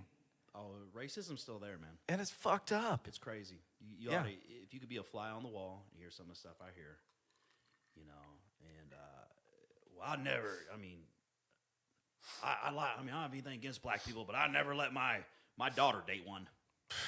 Yeah, and Like when they that. say one, that's got to be the most fucked up thing you could possibly hear. Yeah. It's like, one. Oh, here's the best. The best is, we had some hip hop playing or something, and the guy in the corner, the husband of a person I used to train, and he's in there, and he didn't think anybody could hear him. He's like, and we changed the station to something else. He's like, good, I'm tired of hearing that jigaboo music. Oh, and I was like, what the hell did he say? I need to hear some. I didn't think I heard it right. Yeah. But then he said it again. And I'm just like, oh my God, I just want to bash this guy's face in. Yeah. Yeah. So, but when I was done with him, it wasn't a thing of, hey, you going to sign up again? It was like, good. Get the fuck out. Get the fuck out of my gym. Yeah. And he knew what I was mixed with. He just didn't care. He's an asshole. But, yeah, you hear so much stuff, and it blows your mind. You're like, oh, yeah, he was cool for a blackie, Or, oh my God! All kinds of crazy. It's like we're in 2019. It was happening about 15, 16, 17. I hear shit all the time, and it's just like you almost, when you're having a conversation with someone, you just kind of cringe. And my wife will do it too. Like, please don't say anything racist. Please don't say anything racist. Please don't say anything. You know what I mean? Yeah. Oh yeah. No, I had it. I literally had it. Literally had it happen today, where I'm working with somebody on a project, and I was like, okay, so. I'm going to do this, I'm going to do this, I'm going to do this, and then we need to figure out a way to, like, bring you in, and then we can talk. And he's like, yeah, I was talking to this person, and, they sounded black. And it's like, okay, well, that's not fun. And then they revisited it less than a minute later, and they're like, yeah, I mean, just kind of a colored person sounding voice. It's like, oh for fucks. And it's like, I need you to just shut the fuck up for about 15 days, and then I'm done with you. And outside of that, we're good. So, but it's just amazing to me that, like, one, I do think there's a part of it that is generational. Yeah, where definitely. I've heard I can't remember who it was that said this, but it's like, it does seem like the positive of progressivism, which most people like try to push away from, but the positive of it is we're moving away from that stupid shit, like that racist, ridiculous element. But we still have to deal with that for quite some time, because it is ingrained in people that are, of a certain mantra.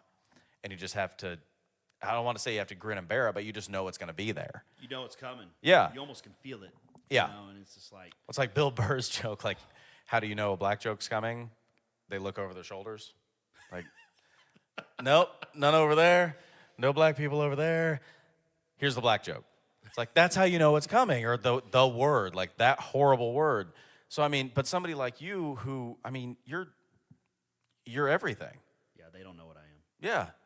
And for somebody to, one, say it with you being there and them not having any idea who you are, but on the other side, they know who you are and still feel okay saying it.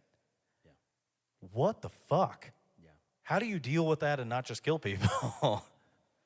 I knew that was, he was at the end of, this was like 3 years ago. He was at the end of his sessions, and his wife was completely different. Their daughter actually dated black men and was very, she's like guys that were colored. I mean, it could be Mexican. It could be, she's like dark skin. Yeah. And she would date those guys, but he always had a problem with it, and no one else did, but he did. So, it's just a matter of time. But you do hear little comments, it's just here and there, and you just pray like, oh, God, please don't let this, turn into something that it shouldn't, because it's going to make it so awkward, because I will say something, and it's just like they just, assume, he has straight hair, he has a little bit of color to his skin, he has a lot of white features, he talks white. Yeah. I mean, that's who I was raised around. I mean, of course, I'm not going to have the slang or whatever people like to say. There's a certain way a black person should talk. I mean, it's just, this is who I am. Yeah. So I'm going to talk the way I talk. Yeah, talk like Toby. Yeah. So, man, it's just, it's out there still. But I see a difference with, like, my daughter and her friends, because she has white friends, black friends, yeah. Muslim friends. Mm-hmm. And she says it's not as prevalent, Yeah. And it's changing. And I don't see it with a lot of like the 20-year-olds. I don't really see, and some like the 30-year-olds. I really don't. Yeah. See that there, and even a lot of people my age. I see it in the older, 50s, 60s. Yep. I see it a lot there, and I've heard so much stuff, man. Yeah. I had a guy 5 years ago come in. He's like, well, did you see so-and-so? Have you seen her? And I was like, yeah, she just got done with the show. And, well, I saw her at Applebee's with this black guy. And I go, yeah, she's dating, so-and-so, Yeah. And I was like, is there a problem with that? And he's like, well, if they get serious and they have babies, those babies won't know who they are and if they should act white or act black. I go, Tom, have you met my mom? Yes. She is African-American and Haitian. My dad is white. Me and my brother are mixed. Do we have a fucking problem on anything? What we think or which one do we pick? Oh, my God, I have to act white or I have to act black. I'm going to act my fucking self. Yeah, exactly. That's... Yeah. And I mean, I had black friends, but I had a majority white friends. Yeah. That's who I grew up. I grew up in Independence. And, there was a Samoan population. There was white. There was some black. Yeah. And that's who I was raised around, mainly white people. And that's, I guess if you want to say I act like one or the other, but I'm just being myself. Right. And if people would just take individuals for who they are, not look at color. It'd be amazing. Slang or whatever, we'd be a lot happier. Yeah. So. Well, I mean, and, as far as the slang goes, that's always, to me, one of the funniest, comments. Like, well, they just had, just slang. I can't believe they talk like that. It's like, bitch, if you took some of the words that you use right now and you looked up. Have some of that. Yeah, if you looked up, where they came from, it would be everywhere. That would be the entire point of, that would be almost your entire vernacular is language that came from everywhere. And Bill Maher, I thought, I love listening to Bill Maher because I think we disagree on a significant number of things. But as far as, the PC police go, I think we are totally on the same page. And one of the things he said, and I thought it was great, he was talking about people getting too politically correct. And he used to host like Politically Incorrect with Bill Maher. And now it's like Real Time with Bill Maher. But he said this line, and I thought it was the perfect brand, like perfect moment for this particular bit. He was like talking about all of these different points of view. And it's like, what do you think we are? Some kind of melting pot? Like, oh, bitch, you nailed it. Like, you said exactly what everybody needed to say. Because, like, we're, like, you know, we might be tribal and we might try to go to, like, you know, one camp. We all try to retreat into, like, we're left or we're right or we're white or we're black. It's like, dude, you're in fucking America. This is the greatest experiment in all of mankind. There are so many people here that don't match each other. That's what you should embrace. That's what you should love. Yeah. And, I mean, I wouldn't have the opportunities that I have anywhere else. You wouldn't have the opportunities that you have anywhere else. Like, this is America where you can just say, like, fuck it. I'm going to try a podcast and we'll see how that works out. And I can do it. I don't have to worry about it. You have, you know, you're a mixed person and you can go and just be like, yeah, I'm going to start a business. And nobody goes, hey, are you from here? Like, well, let me tell you about my story. Nobody's going to fucking say that. That's the best thing about this country. And I loved what he said. It's like, just let's go to the furthest edge of how ridiculous you're being and bringing it back. And then, like, you've had to deal with where people just think that they're getting away with something, and they're not, because they're talking to somebody that's living that life. I mean, one, that has to be horribly frustrating. But two, it also has to be very freeing. Just be like, dude, that's what I am. Welcome to America. I get a kick out of calling them out or questioning them and making them think. That's crazy that you get a kick out of that. Yeah, it's just like, are you that? But they change. They're like, oh no, I didn't mean you. I'm not racist. I've got black friends. My best friend's cousin's black. Blah, blah, blah, blah, blah, blah, blah, blah. And it's just like, all right, man, whatever. It's all good. But no, my current, like, people I work with, the current base is so, like, down to earth and cool. And they want to be there. They want to work hard.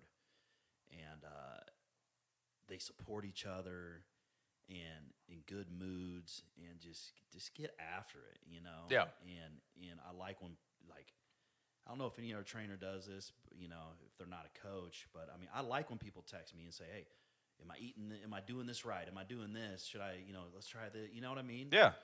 I mean, you don't have to be a competitor to do all that and send me stuff. I mean, I love it. I want to try to get you to your goal. Yeah. You know, whatever that is. And that's the main thing. And you're right. America is...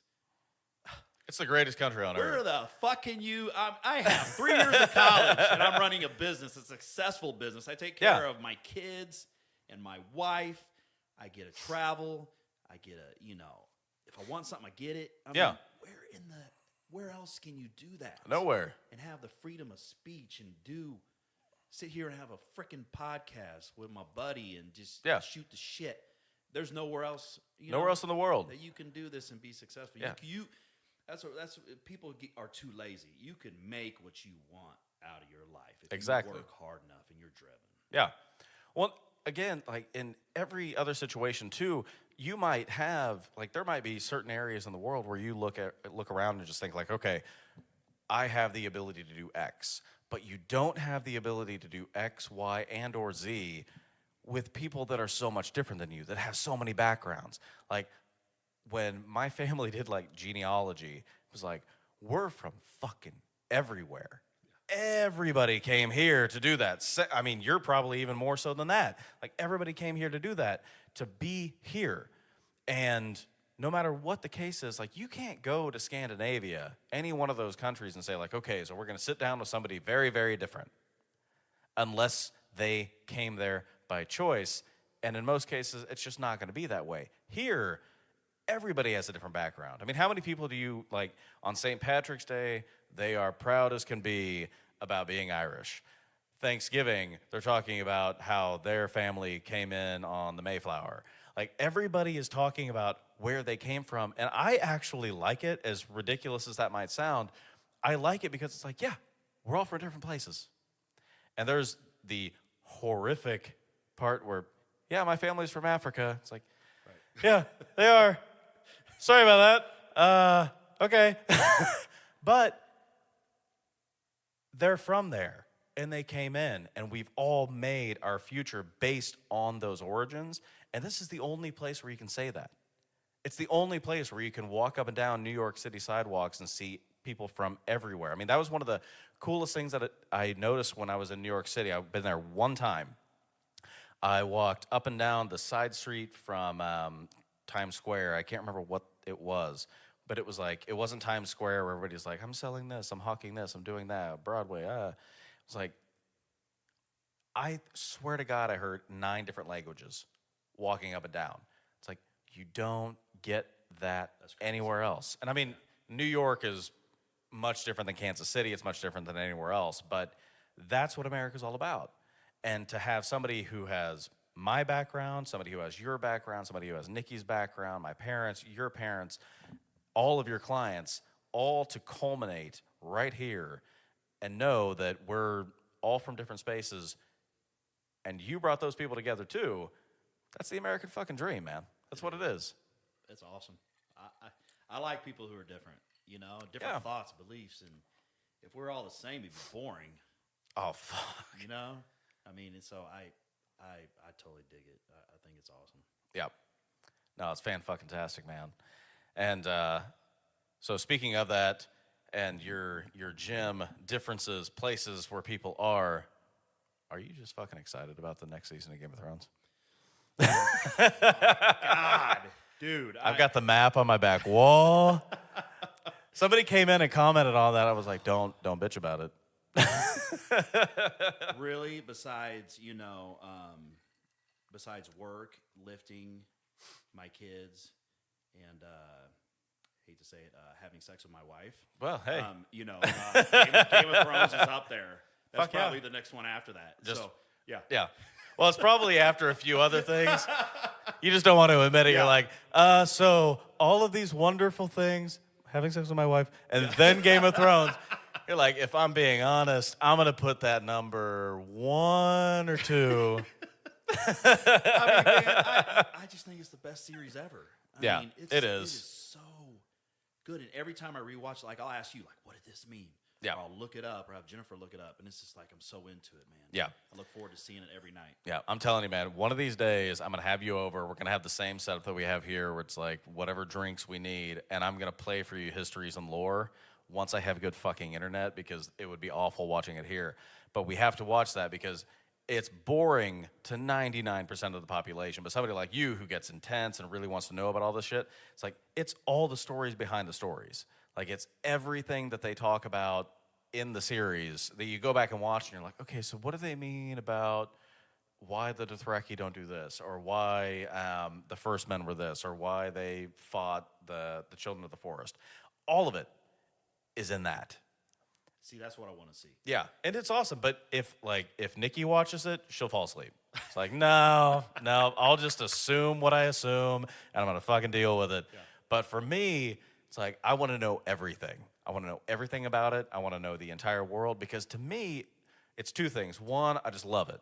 Like, it's just, for whatever reason, that just struck a chord with me. It's a passion. 2, I look at George R.R. Martin and go, what the fuck were you on that you did this? Like, you created this out of your brain. What the fuck? Genius. Oh, yeah, without question. So creative. Yeah. I don't know. It just goes back to being a kid and, you know, liking like Knights and Dragons and everything else. And then as an adult to tie in all the other stuff, it's just, I don't know. It's surreal, man. It's my favorite of all time. Yeah. You know, we're pausing the damn HBO Go and looking up stuff as they're saying stuff. It's like, so annoying, but you got to do it. I got to understand it. I just need to come over to your guys' house when you're watching it, because you don't you have to can push break it pause. down. Yeah. Well, it's like because I was watching. So the reason that I got like that was because the original thought that made me really dive into it was I kept thinking that Rhaegar Targaryen was Daenerys' dad. And then I couldn't figure out who the fuck the Mad King was. It's like, is that an uncle? What the fuck? Who was he? And then once I got that, I was like, oh, okay, now I need to educate myself. I need to really understand what's going on here. And so that's when I was like, I watched all the histories and lore, and then Nikki would, like, we'd talk at night. It's like, so did you know this, this, and this? And she's like, I've got to go to bed. You're fucking driving me nuts with this shit. But it just sucks you in like that, you know? I mean, like, what does this mean? And, is Jon Snow, is it, Daenerys' sister? And like, no, that's his aunt. Yep. It's just, it takes a minute to get all that together. Yeah. Yeah, I watched a YouTube video that broke that down. It was like, so who are the parents of Jon Snow? And I watched it, and I immediately was like, yep, there's no question. I know, that makes all the sense in the world. Because there's all these other backstories, too. Like, if you go into it and you just want to go insane like I did, like there's Ashara Dane. Maybe it was the Sword of the Morning. Do you remember that scene? Oh, Okay, so the scene where Ned Stark, Bran comes in, like he's looking into the past, and there's the scene with Ned when he comes in, and the guy who's holding the two swords, he's the dual wielder. The badass. Yeah, that's Arthur Dane. He's the Sword of the Morning. Okay. Yeah. So there's this whole backstory where his, I think, sister is Ashara Dane, and they think that Ned slept with Ashara, created a bastard, which would be Jon Snow. That's what a lot of people thought. A very small, like a very select group of people thought that it was Rhaegar and Lyanna. And then when that came out, it was like, fuck yeah. But I was watching this YouTube video, and I was like, that makes all the sense in the world, because Ashara Dane's story doesn't make a ton of sense because she doesn't share any of Jon's features. Whereas this thing over here, he looks like Ned. He acts like Ned. He just has a little bit more cunning at times. Yeah. Of course, in the books, like he's like 15 fucking years old. He has no cunning whatsoever. He's kind of a crybaby. But really, Jon is? Yeah. Oh yeah. If you read I'm only on the second book, which I should not like. There are people. If anybody listens to this in 5 years, if this ever becomes popular, they're gonna be like, "This dude didn't know shit about it." But in the books, in the first book, he is a whiny dude. Like just in the show, he's a badass. Oh yeah. Well, and that's what makes it weird. It's like, dude, what the fuck happened to you? Like they made you kind of look like kind of a cool guy, and then in the first book, you're a douchebag. Like nobody would like you. Just like, I just can't believe this thing happened to me. Like, god damn it. Yeah, no, he's got to be tough. Oh yeah, and eventually, like the second book, he's way better. But the first book, you would hate him. Like I didn't like him at all. My favorite character, though, who's your favorite character? Well, I love Jon, and I think Daenerys is hot. Yep. I'll give you this leeway. What's the redheaded guy that's in love with Brienne, the wildling? What's his name? I'd probably say he's my second favorite. Tormund, yes. Giantsbane. Yep. Oh my god, he is cracking me up right now because he's looking at Brienne and it's like he just wants to eat her up, man. I just love the line where he's like, "I want to have my babies. We'll have giant babies." That is so awesome. I get a kick out of him, man. I would probably say. Yeah, those two. Of course, I love Daenerys. Varys and Tyrion are so damn cunning and smart. Yeah, their combination is amazing. It's just like, what the fuck? How did you? I mean, they're so good. It's just. And how did you nail, like, as far as like casting? And that's, I think, the most underrated thing about it. It's like they all fit. They're perfect. They're all perfect. But that combination, holy shit! Yeah, man, they nailed it. I was so glad stealing ice when Littlefinger freaking. Yeah, that was a good moment. But I mean, what a good job acting. I mean, that guy. Oh, so creepy and just his little cunning and. Yeah, and he was in The Wire, right? No, I've never seen that. Yeah, second or third, you would like it. First season's the best, but yeah, he's in The Wire. He plays the guy who wants to be mayor or something like that. But yeah, he's really good. But yeah, so you said all that, but who's your favorite character? Because I'm going to tell you mine, and I'm going to give you an excuse. You can choose like the worst character in history, because I have two. The one that I identify with. Well, I like Oberyn, Prince Oberyn. Yeah. Because I think he's just. He's my number one. If he wouldn't have got caught up and he wouldn't have been a jackass, yep, he would have killed the mountain. Certain sides of him I don't relate to. What do you mean, Toby? Because I don't go that way. Nothing wrong with that. No, yeah. But no, Oberyn's my favorite character. I like the warrior, you know, and Yeah. how smooth and how his family was number one. Yeah. You know, and he always wanted revenge for the mountain killing his sister Yep. and the kids. And so he's up there too. He's up there too. I really, you know, of course I love John, but I mean, I'm beginning to like the Hound a lot more. Yeah. You know, Well, and that's the weirdest thing. Like when you go back and watch it, and how you're doing that now, you start like you have this, for whatever reason, you have this mental picture like the Hound is just this big jackass. It's like when you go back and watch it, he's not. Yeah. He's not that at all. He's like protecting the Stark kids all the fucking time. Yeah. Like when, especially with Sansa, it's like it says like my little bird, but really it's like, yeah, don't push the king off that ledge. Yeah, don't do that. Giving her Yeah, I'm ideas. gonna do it. Yeah. Yeah. But no, my favorite's Oberyn. Tywin is my second favorite.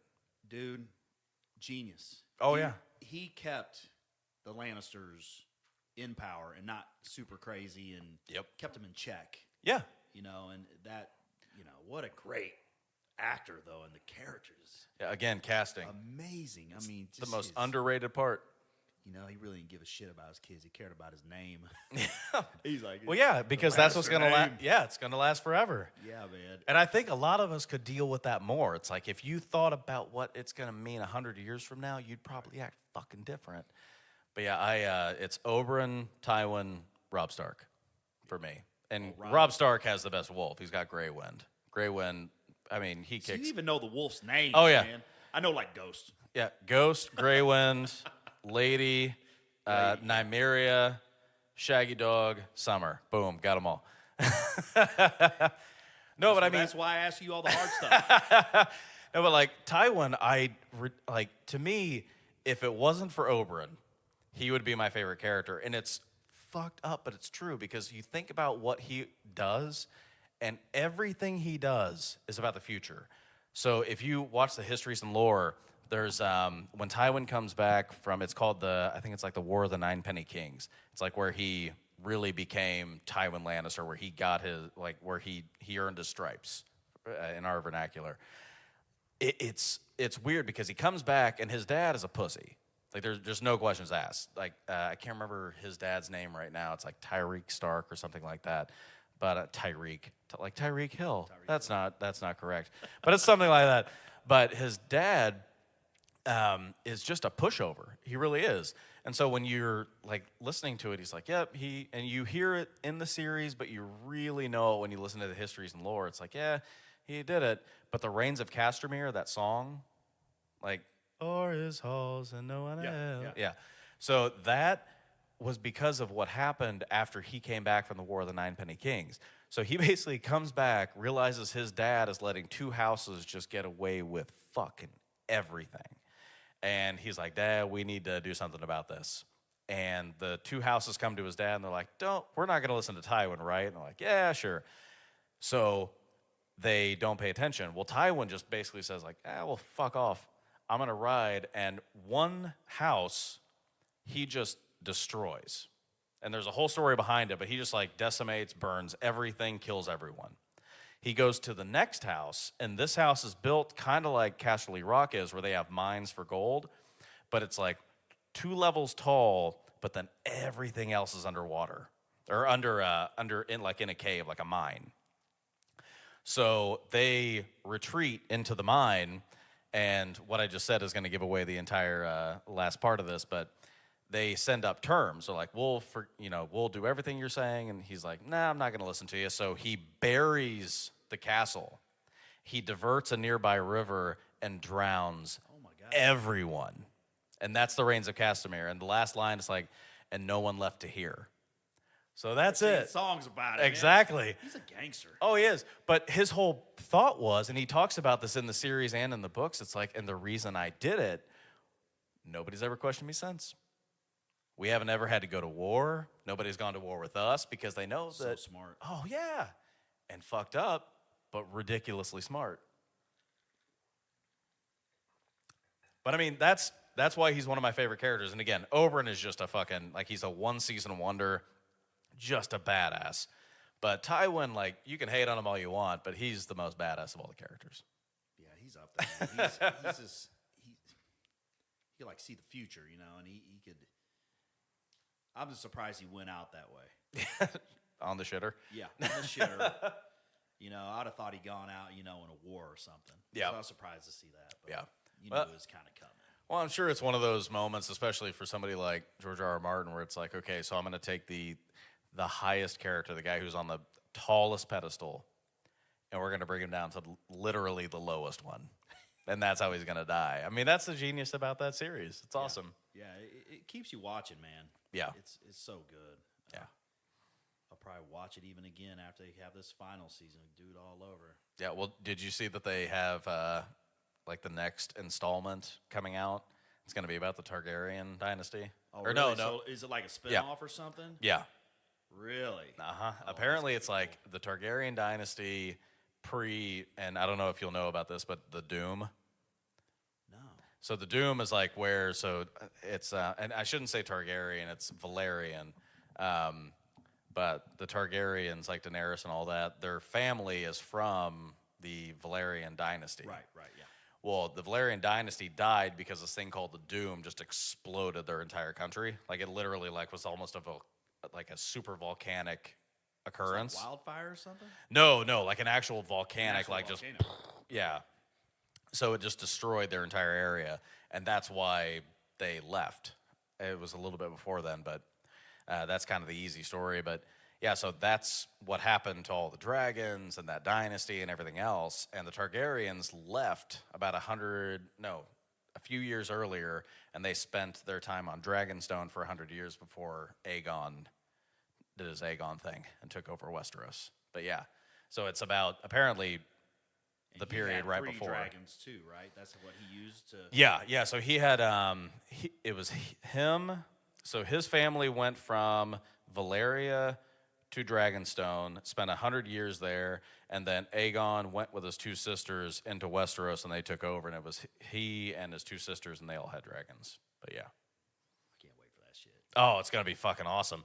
Yeah, I'm excited to see what happens, like how they go with the direction of this, because I think they could be like, they could have a series forever if they just went with the Valerian dynasty. But if they're going with the whole, we're moving over to Dragonstone, then you'd have a Game of Thrones. You'd have the prequel to Game of Thrones. Yeah. So, fuck, I'm just really excited about the whole thing. Shit, man. That's awesome. I just got over talking about everything I like to talk about. What do you want to talk about? Man, I just appreciate you just having me over and Oh, hell yeah, shooting the man. shit, man. Really. Anytime. Literally anytime. Like, this is the easiest thing in the world because you and I could just have a conversation. It's not like pulling information out from every side. But two, I mean, seriously, we should probably just do one of these when we're watching one of the Game of Thrones episodes. Just have this going and put a TV like right there. I'd be going nuts, man. I don't know if I can control myself, man, because I'm always like, I get into it. I just can't help it. Yeah. But yeah, it's awesome. Yeah. April 19th. Fuck yeah, man. So this is something we were talking about yesterday, and I just thought about this, so I'm sorry if I'm dragging this on, but we were talking about McGregor and Khabib and all that. Yeah. Okay. You got excited. That's awesome. But do you ever have somebody that comes in and says, like, okay, so I'm doing X, Y, and Z, but I need to increase my muscle mass, or like, so, Yeah. And I guess in that sense, it's like a UFC fighter, they have to drop weight, they have to work out, they have to do weights, like, but it's just a part of their program, as Yeah. opposed to being the entire, like, for me, it's you are pretty much the entire piece. Right. What's that like? Like, how do you handle that? Oh, it's fun. I've done my buddy Travis's diet. That was way back in 2007 when he got ready for a Brazilian Jiu-Jitsu tournament at the Arnold Schwarzenegger Festival. That was the first time I did it. And then the second time was I had a guy who boxed and did UFC fighting or whatever, or cage fighting. I don't know if he's in the UFC yet. Rayvon Wilson, great genetics. He needed to put on more muscle. Yeah. So I think we put on maybe 15 pounds on him in 2 months. Oh, man. He's a genetic freak. Everything he put on was just muscle. That's awesome. He's fed him. And so he did, I think he won his MMA fight.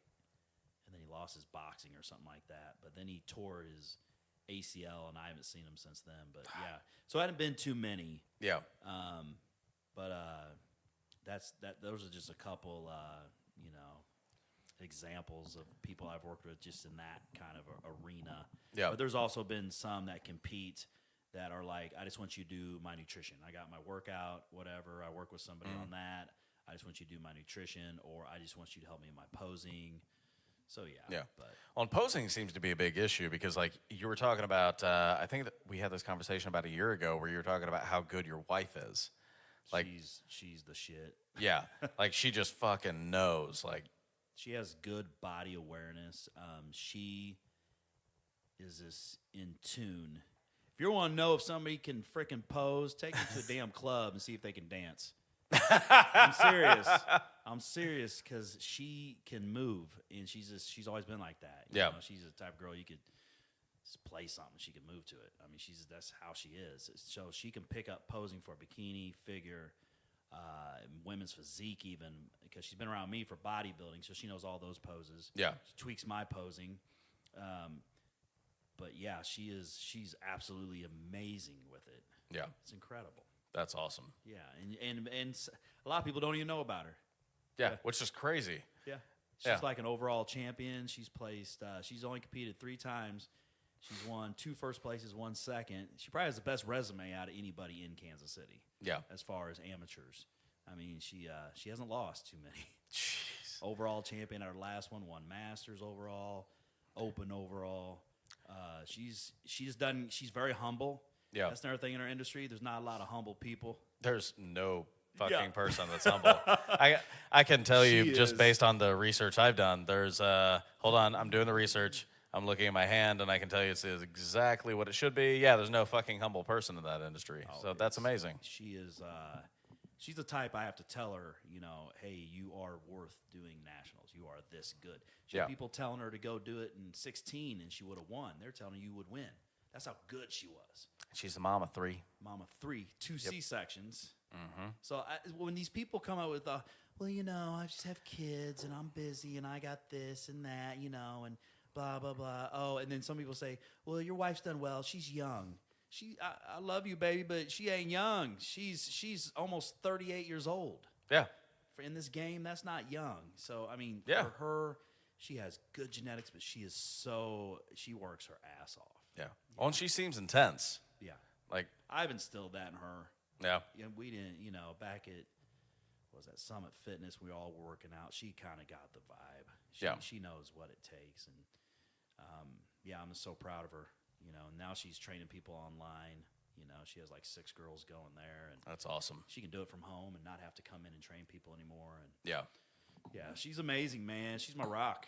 Dude, I couldn't do any of this without her. She cooks all of my meals. Yeah. Takes care of the kids, which is, almost mission impossible. Yep. And she handles all of the money, bills, all that. She basically the treasurer, for Elite. She does all that. Yeah. All those advertisements, everything. She does it. Yeah. I don't do any of that. I mean, it's amazing. Like, when you think about marriage and when you think about the entire, scope of what that means, it's amazing to me when you really look at it. It's such a partnership. And when people aren't ready for it, when you're married, it's like, maybe think about it for a couple more years. But when you see people that are ready to work together, it's great. It's fantastic. And you guys obviously are. Yeah, and we've been together for 20 years, and, and I'm not going to sit here and sugarcoat it. We've had, our hard times. Oh, of course. We've had fucking hard times where she's, fuck you, I'm going to my mom's, And, but, our first 5 years of marriage were hard, but, the last 10, it'll be 16 years here coming up in May, has been just amazing. Because I think what we got on the same page, we started liking the same stuff. Like, she wanted to compete. Yep. We have that in common. We like lifting with each other. We genuinely like being around each other. Yeah.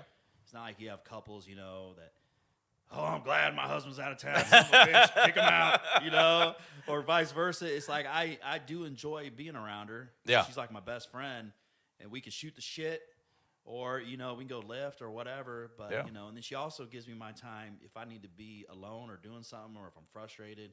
she knows how to read me. Yeah. You know, and she's just amazing, man. She's just I'm glad she's competing. She has something for herself. Yeah. You know, she's always taking care of others, and I think everyone needs something for themselves. Yeah. And when you're, and I don't want to put you in an awkward situation, but I think I know what your answer is going to be. Like when you look at her as a competitor, what I see, like as a, like not even an amateur, like just somebody that's like looking through the window, like, oh, here's Lizzie. Your wife, when I see her posing pictures, like, and this is in a field, I think she was like with 6 people on stage. Her shoulders might be the most impressive thing I've ever seen. It's like all these other women are like, yeah, they've got legs, they have abs, they have chest, they have biceps, triceps, whatever it might be. But when she does that, I don't even know what this pose is Front called. relaxed, yeah. Front relaxed. Yeah. It's like there's no comparison. Her shoulders are hitting like halfway through her neck. She would and love the to hear that. Oh my God. Because she's like, my shoulders suck, and blah, blah, blah. Because you got to have big shoulders and figure. You know, you have big shoulders, big back, you know, little waist. And she thinks she doesn't have it. She doesn't think she has it? No, all the time. I got to tell her. Jen, Yeah. if you're listening to this right now, and we are an hour and 59 minutes into this, Jen, your shoulders look better than anybody else on that fucking stage. For God's sakes. Like, and you look at it, and it's obvious because most of the, and I don't know why, if it's just the exercise, if it's genetics or whatever it is, you're the fucking expert. But when she does that movement, they pop. And all the pictures I've seen with her on stage with everybody else, they don't. She's mastered that. She has shoulders, and they're good. But what she does is bodybuilding or fitness competing is an illusion. So she's able to tweak her arms and hold them a certain way to make those caps pop. Yeah. It's amazing. It's awesome. Yeah. No, and again, that's why Great. she helps people pose. Yeah. She helps me pose. Yeah, exactly. The person who's like won the giant sword from Kansas or whatever. Yeah, man. Mr. Kansas in 2007. That was a great show, man. I loved it. It was fun. I just like the fact that you're from Missouri and you dominated Kansas. That makes me very happy as just a person. A good old MU boy like yourself. Oh, fuck yeah. That's a whole MU household, man. I know. My dad raised me on MU. He's like, fuck the Jayhawks. Exactly. So, No, there's no positive that comes from Lawrence. Yeah, my coach was like, hey, let's do this show right here. And is Mr. Kansas. And I was like, all right, let's do that. Yeah, that sounds good. Always done the Mr. Missouri. You know, I placed first there. And then, you know, I ended up winning and then winning the overall. I was going against like this guy that weighed like 250 on stage. Oh, but shit. he wasn't cut. He's big. Okay. So ended up beating him. It was a great feeling, man. It was probably one of my best packages. I only weighed 185 for that show. Oh, shit. Yeah. So how many states have you taken at that point then? So you said Nebraska? Yeah, I won my class at the Missouri. I've never won the overall there. I won my class, and that was kind of a changing point for me. It was like, wow, I finally got first. You know, it was my second time competing, 2005. And then I did 2007, won the Kansas, won the whole thing overall in first. Man. And then I did 2011 in Davenport, Iowa. And that was probably my very best. I was 195. I was big as shit. Yep. I was just shredded. I was working with a big-time coach, and he just got my body down to the T. Yeah. We were just rocking and rolling, man. And I ended up losing the overall to super heavy. It weighed 240. I lost shit, lost of course. 1 point to that guy. He had a huge, thick waist. He was cut, but I thought I had him. Yeah. And then 2000. That's pretty fucking impressive, man. In 2016, my wife talked me into competing. So I did Illinois with her. I won my class. I went to the overall, lost again by a point. I did the Mayhem. I won all my classes there. I made it to the overall in bodybuilding. Light heavyweight beat me in the overall by 1 point. I still got first, but you know, you always want that overall. Oh, fuck know? yeah. You want to just have the whole thing. Now in Masters, I won in Classic and bodybuilding. I won first, but there's always just that overall, man. You just you feel very blessed. Hey, I got first in my class. That's really what the goal was. But to be able to get that overall, because I'm always going to be the smaller guy on stage as a middleweight. Right, yeah. To beat those heavyweights and super heavies. That's a good feeling. Yeah, well, and that's the big thing. Like when you're looking at like Olympia and Big Remy. Oh shit. Yeah, I mean, it's like you have to be on your game to beat somebody that's that massive because the bigger guy is always going to look like the guy that deserves it. Oh yeah. So, and you're 5'8". 5'6" 3/4. Yeah. Just put lifts in your shoes. That's what they measured me in at for the classic physique. Gotcha. That was my first time doing Yeah. it. So I'm gonna round up. You're 5'7", but you look fucking massive. I mean, you look like a fucking pillar of granite.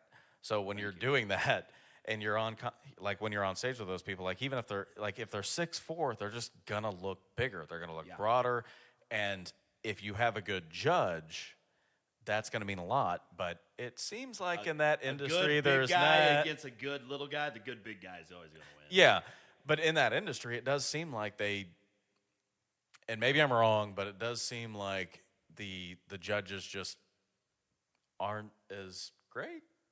Like it seems like they have favorability to one side or another. They do. I did Wichita 3 weeks before I did Mayhem, and I was peeled. I mean, I was 181. I was 10 pounds heavier, but I was still in like some of the best shape I've been in. And there was a front shot posted against the winner, and people are like, "So you won first, right? You beat that guy?" I was like, "No, he beat me." And they're like, "What the fuck? That guy's soft as hell."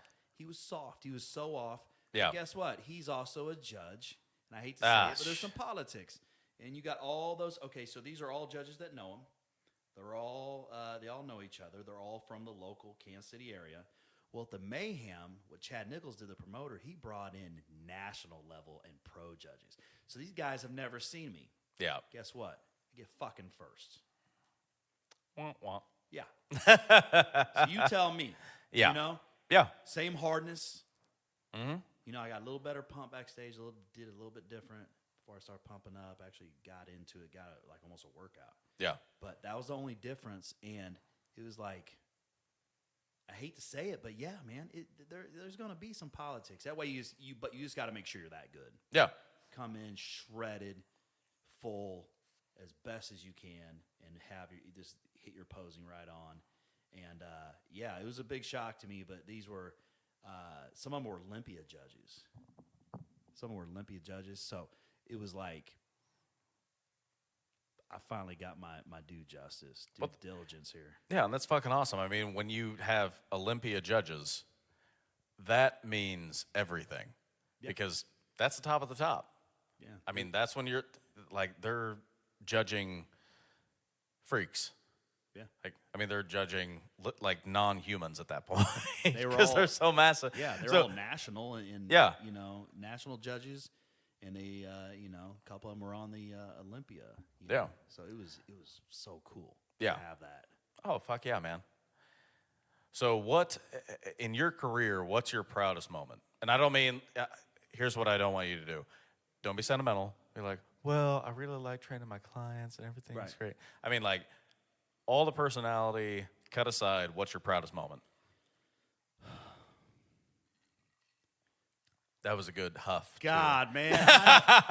Shit, man. There's so many good ones. The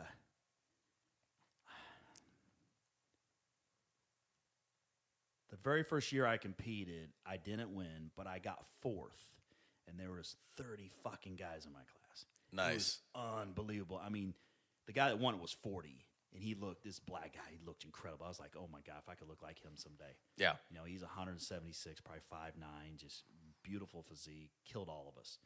You know, I was really proud of that. You know. Yeah, so you're basically just competing for second place at that point. Yeah, no one was going to touch this guy. Yeah. No one was going to touch him. That was really cool. And then I would say when I only competed with my wife once. That was in 2017 when we both took first, and then she took the overall, and then we're being interviewed I saw that. by a guy backstage that's, you know, high up in the, you know, the promotional and radio and everything. And, you know, Mandus Buckle, he interviewed us. And that was probably the highlight for me. Yeah. You know. And then this last year was awesome too. Last year was the first time, like when you and Nikki came, and then I had Shannon and Doc, and then Todd and Angie and Jess and some of these people. My daughter saw me for the first time. Yep. That was amazing. Awesome. I've never, because I could hear you guys screaming from the fucking audience. Oh, yeah. It was like, what? Where is this coming from? You could hear my wife, but I heard all you guys, and that pumped me up so much because, you get tired up there posing. And I was like, man, I'm going to do this for them because I'm not going to let up at all. It was so I was awesome. embarrassing at that point because you had your crowd over here and we arrived late, so we had no idea. I met your son and I was like, "You're wearing Elite. Who are you?" He was like, "I'm Toby's son." It's like, "Yeah, you are. Sorry about that." Cool. So we got inside and there was all of these people just running around, and I see the Toby corner and I was like, "Oh, I see Jen. I see. Yeah, okay." And we're in the very back because it was we got drinks and everybody's moving around like crazy. And you came out right as we're like, all right, we're going to go. Oh, crap. Okay. And then there's all these just built dudes, just fuck yeah, everything's going to. Yeah. And I screamed like probably 18-year-old girl when you were on stage. It's ah! That probably isn't helping his cause. Me sounding like an 18-year-old girl screaming at the man. Every scream I could hear, it was awesome, man. That's awesome. Because usually we do shows that are away and you don't, you know, like my parents, they stopped coming after my first year, but it's just good to have that support, man. I felt so blessed that you guys could be there, man. It was it's awesome. I've never had that before, and it was just man, this is so cool. And then to win on top of that, and because I was like, man, because I knew some people were coming, and that makes you okay, I really got to fucking turn this up. Fuck yeah. I can't. And they're my clients. I really got to turn this up. They're expecting me to do something. Damn. So, yeah, I had to represent. And that I would say probably that's the highlight this last year. Yeah. 18 was amazing. That's awesome. And it was a big show. The Mayhem was good. It wasn't a slacker show. I mean, there could have been more guys in my middleweight class, but the overall for the bodybuilding was good.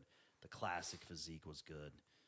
So, yeah, and just the way it was ran, Chad Nichols did such a good job. And then we also had the pros backstage with us, and that was amazing to see those big animals. I mean, yeah, we saw a couple of them moving in front of us, and it's that's like I said earlier, that's a different kind of human. it is.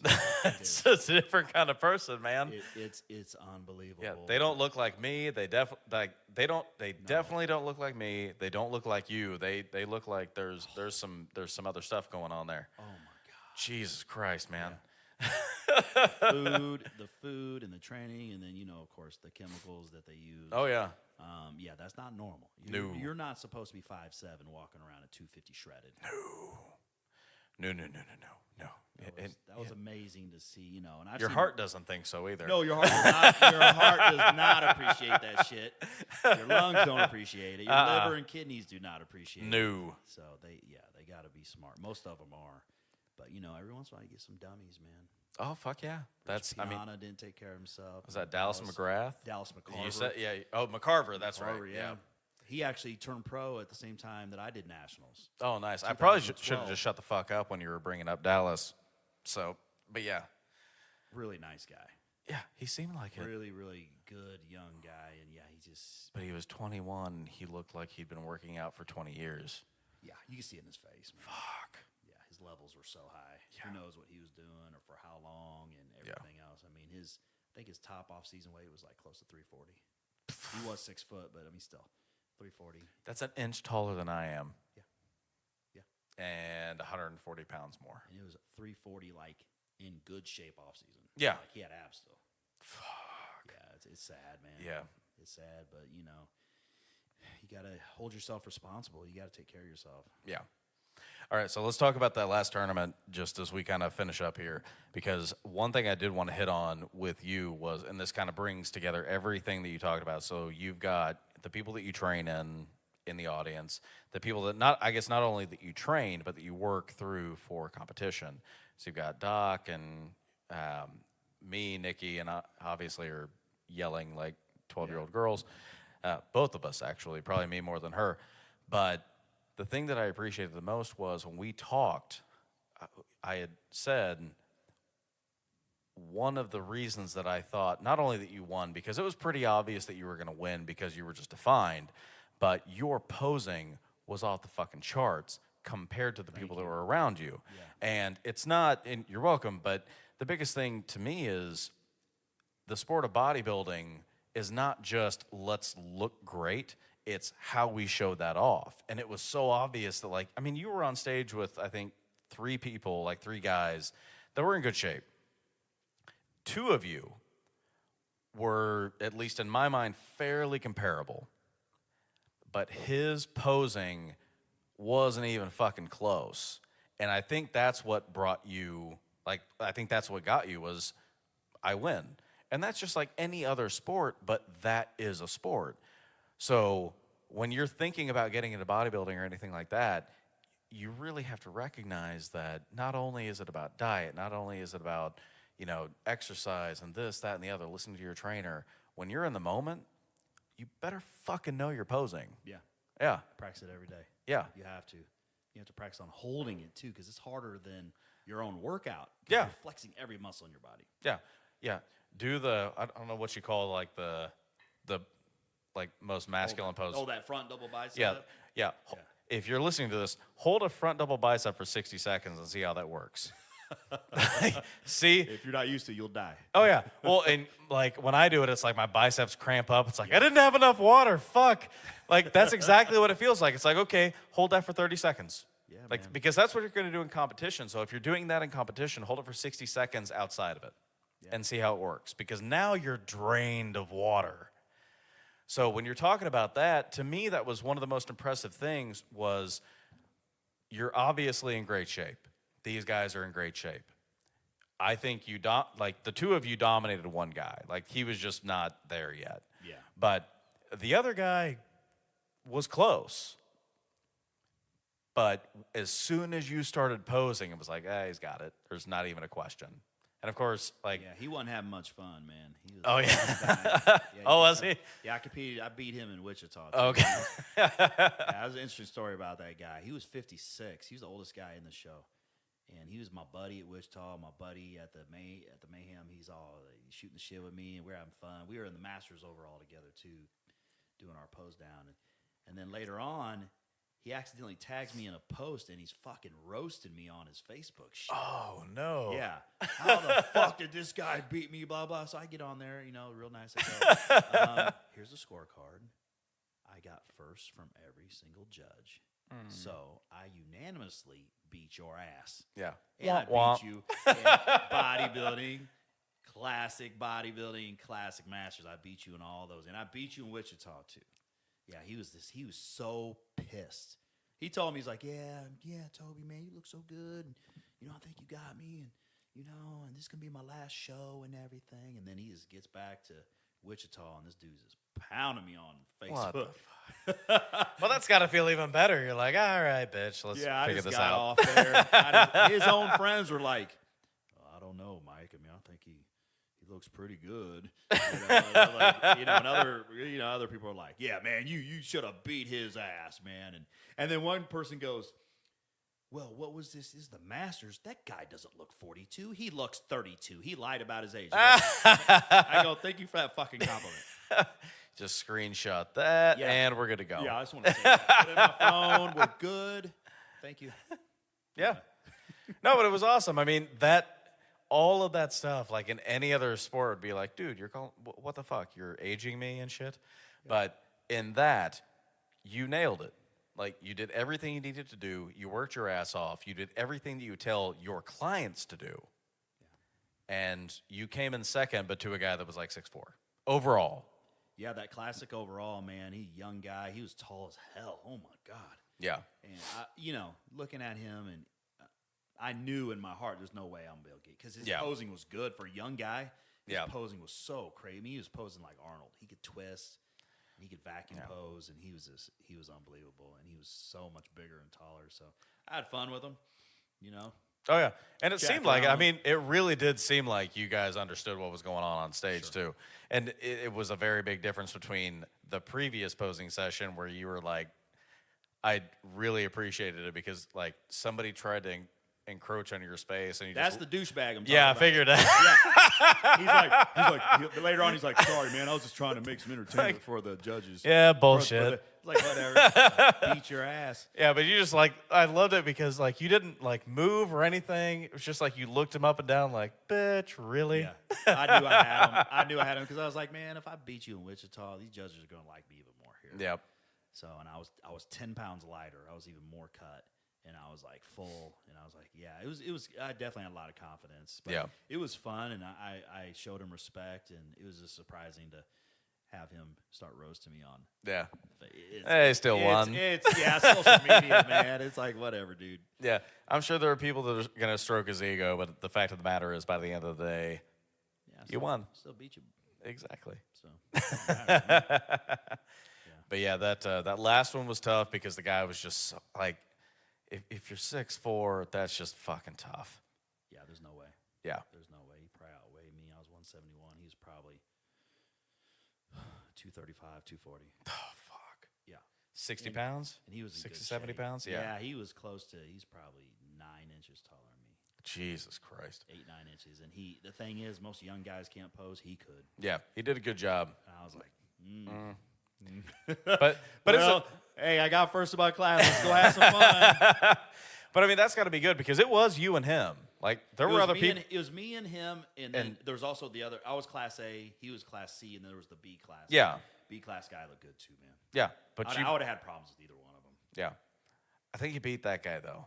I think it was just that last guy. Yeah, I might have got him, but it was this. It was different than the classic. Definitely was tougher than the bodybuilding. Yeah, which is weird, right? I think, because it's really not weird anymore because a lot of the guys are going from bodybuilding into classic. Oh yeah, They're skipping out on bodybuilding. They don't want to have that gigantor mentality. They don't want to put in the time it takes to mature the physique and put in the hours. Everybody wants it now, so classic is more attainable. Yeah. And so that's why they're doing it. And for some of these guys, it's a good choice, Yeah. And then if they get too big, they grow out of their classic physique class, go into bodybuilding. Yeah. But that tall guy, he has a good future. Yeah. He seemed good. Oh, yeah. Like, that's one of those, like, fuck, you're still here. Yeah, it was fun, though, man. It was fun. Like, this is giant. I'm competing against this giant. Yeah, I've had an overall with a guy before that was close. What was he, 6'9"? Oh, Jesus Christ. He weighed 300. Oh, my God. Yeah, but, I mean, I think I didn't win that overall, but I think I placed second in that overall. The guy that won it was he later on went pro. He was unbelievable. But the Mr. Missouri. But yeah, there's some tall dudes out there that look really good, man. If they come in and they stand next to a short guy, it's gonna be hard for the short guy. Yeah. Yeah, we're not ready for a shack attack or anything like that. All right, man. So what's the thing you want to lead off with, or you want to end with, I should say? I'll give you I'll throw this out. So we've talked about a lot of stuff, but when you think about the person that's like looking into their health and they're thinking about like, is it worth it to go into personal training? Is it worth it to just like, buy a DVD set? Like what's the thing that you look at within yourself where you say like, this is what I want for every single person. This is what I want everybody to feel every day, like how they, whether it's, I walk to the top of the steps and I'm breathing hard. I want to get a little bit bigger. I want to get a little bit smaller. Like, what do you tell somebody who comes into your shop and says, I just want to feel better? What's your thought? My first train of thought is go with somebody who has experience, somebody who has been there. Like I started off real skinny. Yep. So I was on the opposite end of the spectrum. And, in high school I was 115. Yep. So now I'm like 215, 220. Take it from someone that actually has been there. Yeah, you times two'd yourself. Yes. that has gone, don't take it from someone who's just read a book. Yeah. Gone to school for it. Yeah. Go with someone who's been in the trenches. And also what I would say is that what I would want for everyone is just to feel that mind, body, spirit connection to where not only is your body, looking better, but now your mind and then your spirit, just your energy towards everyone is so positive because you're changing these other aspects. And that's what I want for everybody. Yeah. We all have different goals, different levels and everything to it. But just to have that positivity, because when we're lifting, we release endorphins, or when we exercise, we release endorphins. That's the best feeling in the world, man. Mm-hmm. That's the best high you can get. It's like a runner's high. It's such a good feeling. Our bodies want to work. Yep. They want to be active. Well, that's what they've been doing for tens of thousands of years. Yeah. So, but yeah, that's what I would want for everyone. Just, whatever it is, pick someone who's done it. Yeah.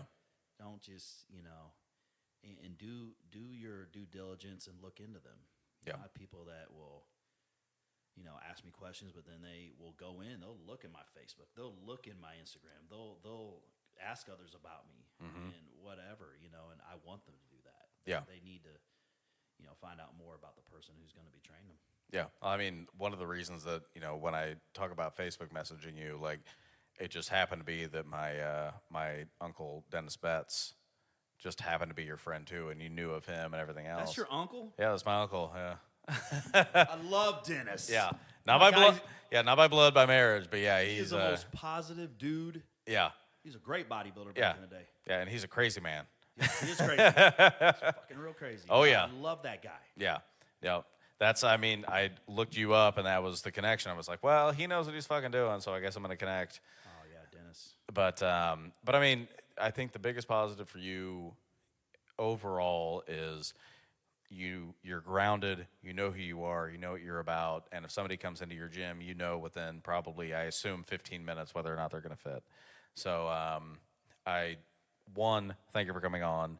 Two, I couldn't recommend you highly enough because obviously, I've recommended my mom come work with you. So that's the biggest compliment. That's the biggest compliment I can give you. But as we finish up here, what are all like the phone numbers, the website, the social media? Just go ahead and lay all that out. Instagram is toby.schulze.elite. Toby Schulze on Facebook, Elite Personal Training on Facebook. How do you spell Schulze? Schulze.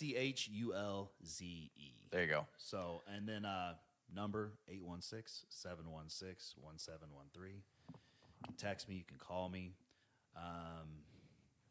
And then the website is Elite Personal Training KC.net. Yeah, all right. Those are all the different ways you can harass Toby. Track me down. Because I'll answer you. Awesome, man. Well, hey, you're my brother. You're my friend. You're my trainer. Couldn't give you any more compliment than that. Thank you, man. I appreciate it so much. Hey, come on soon. Okay. All right.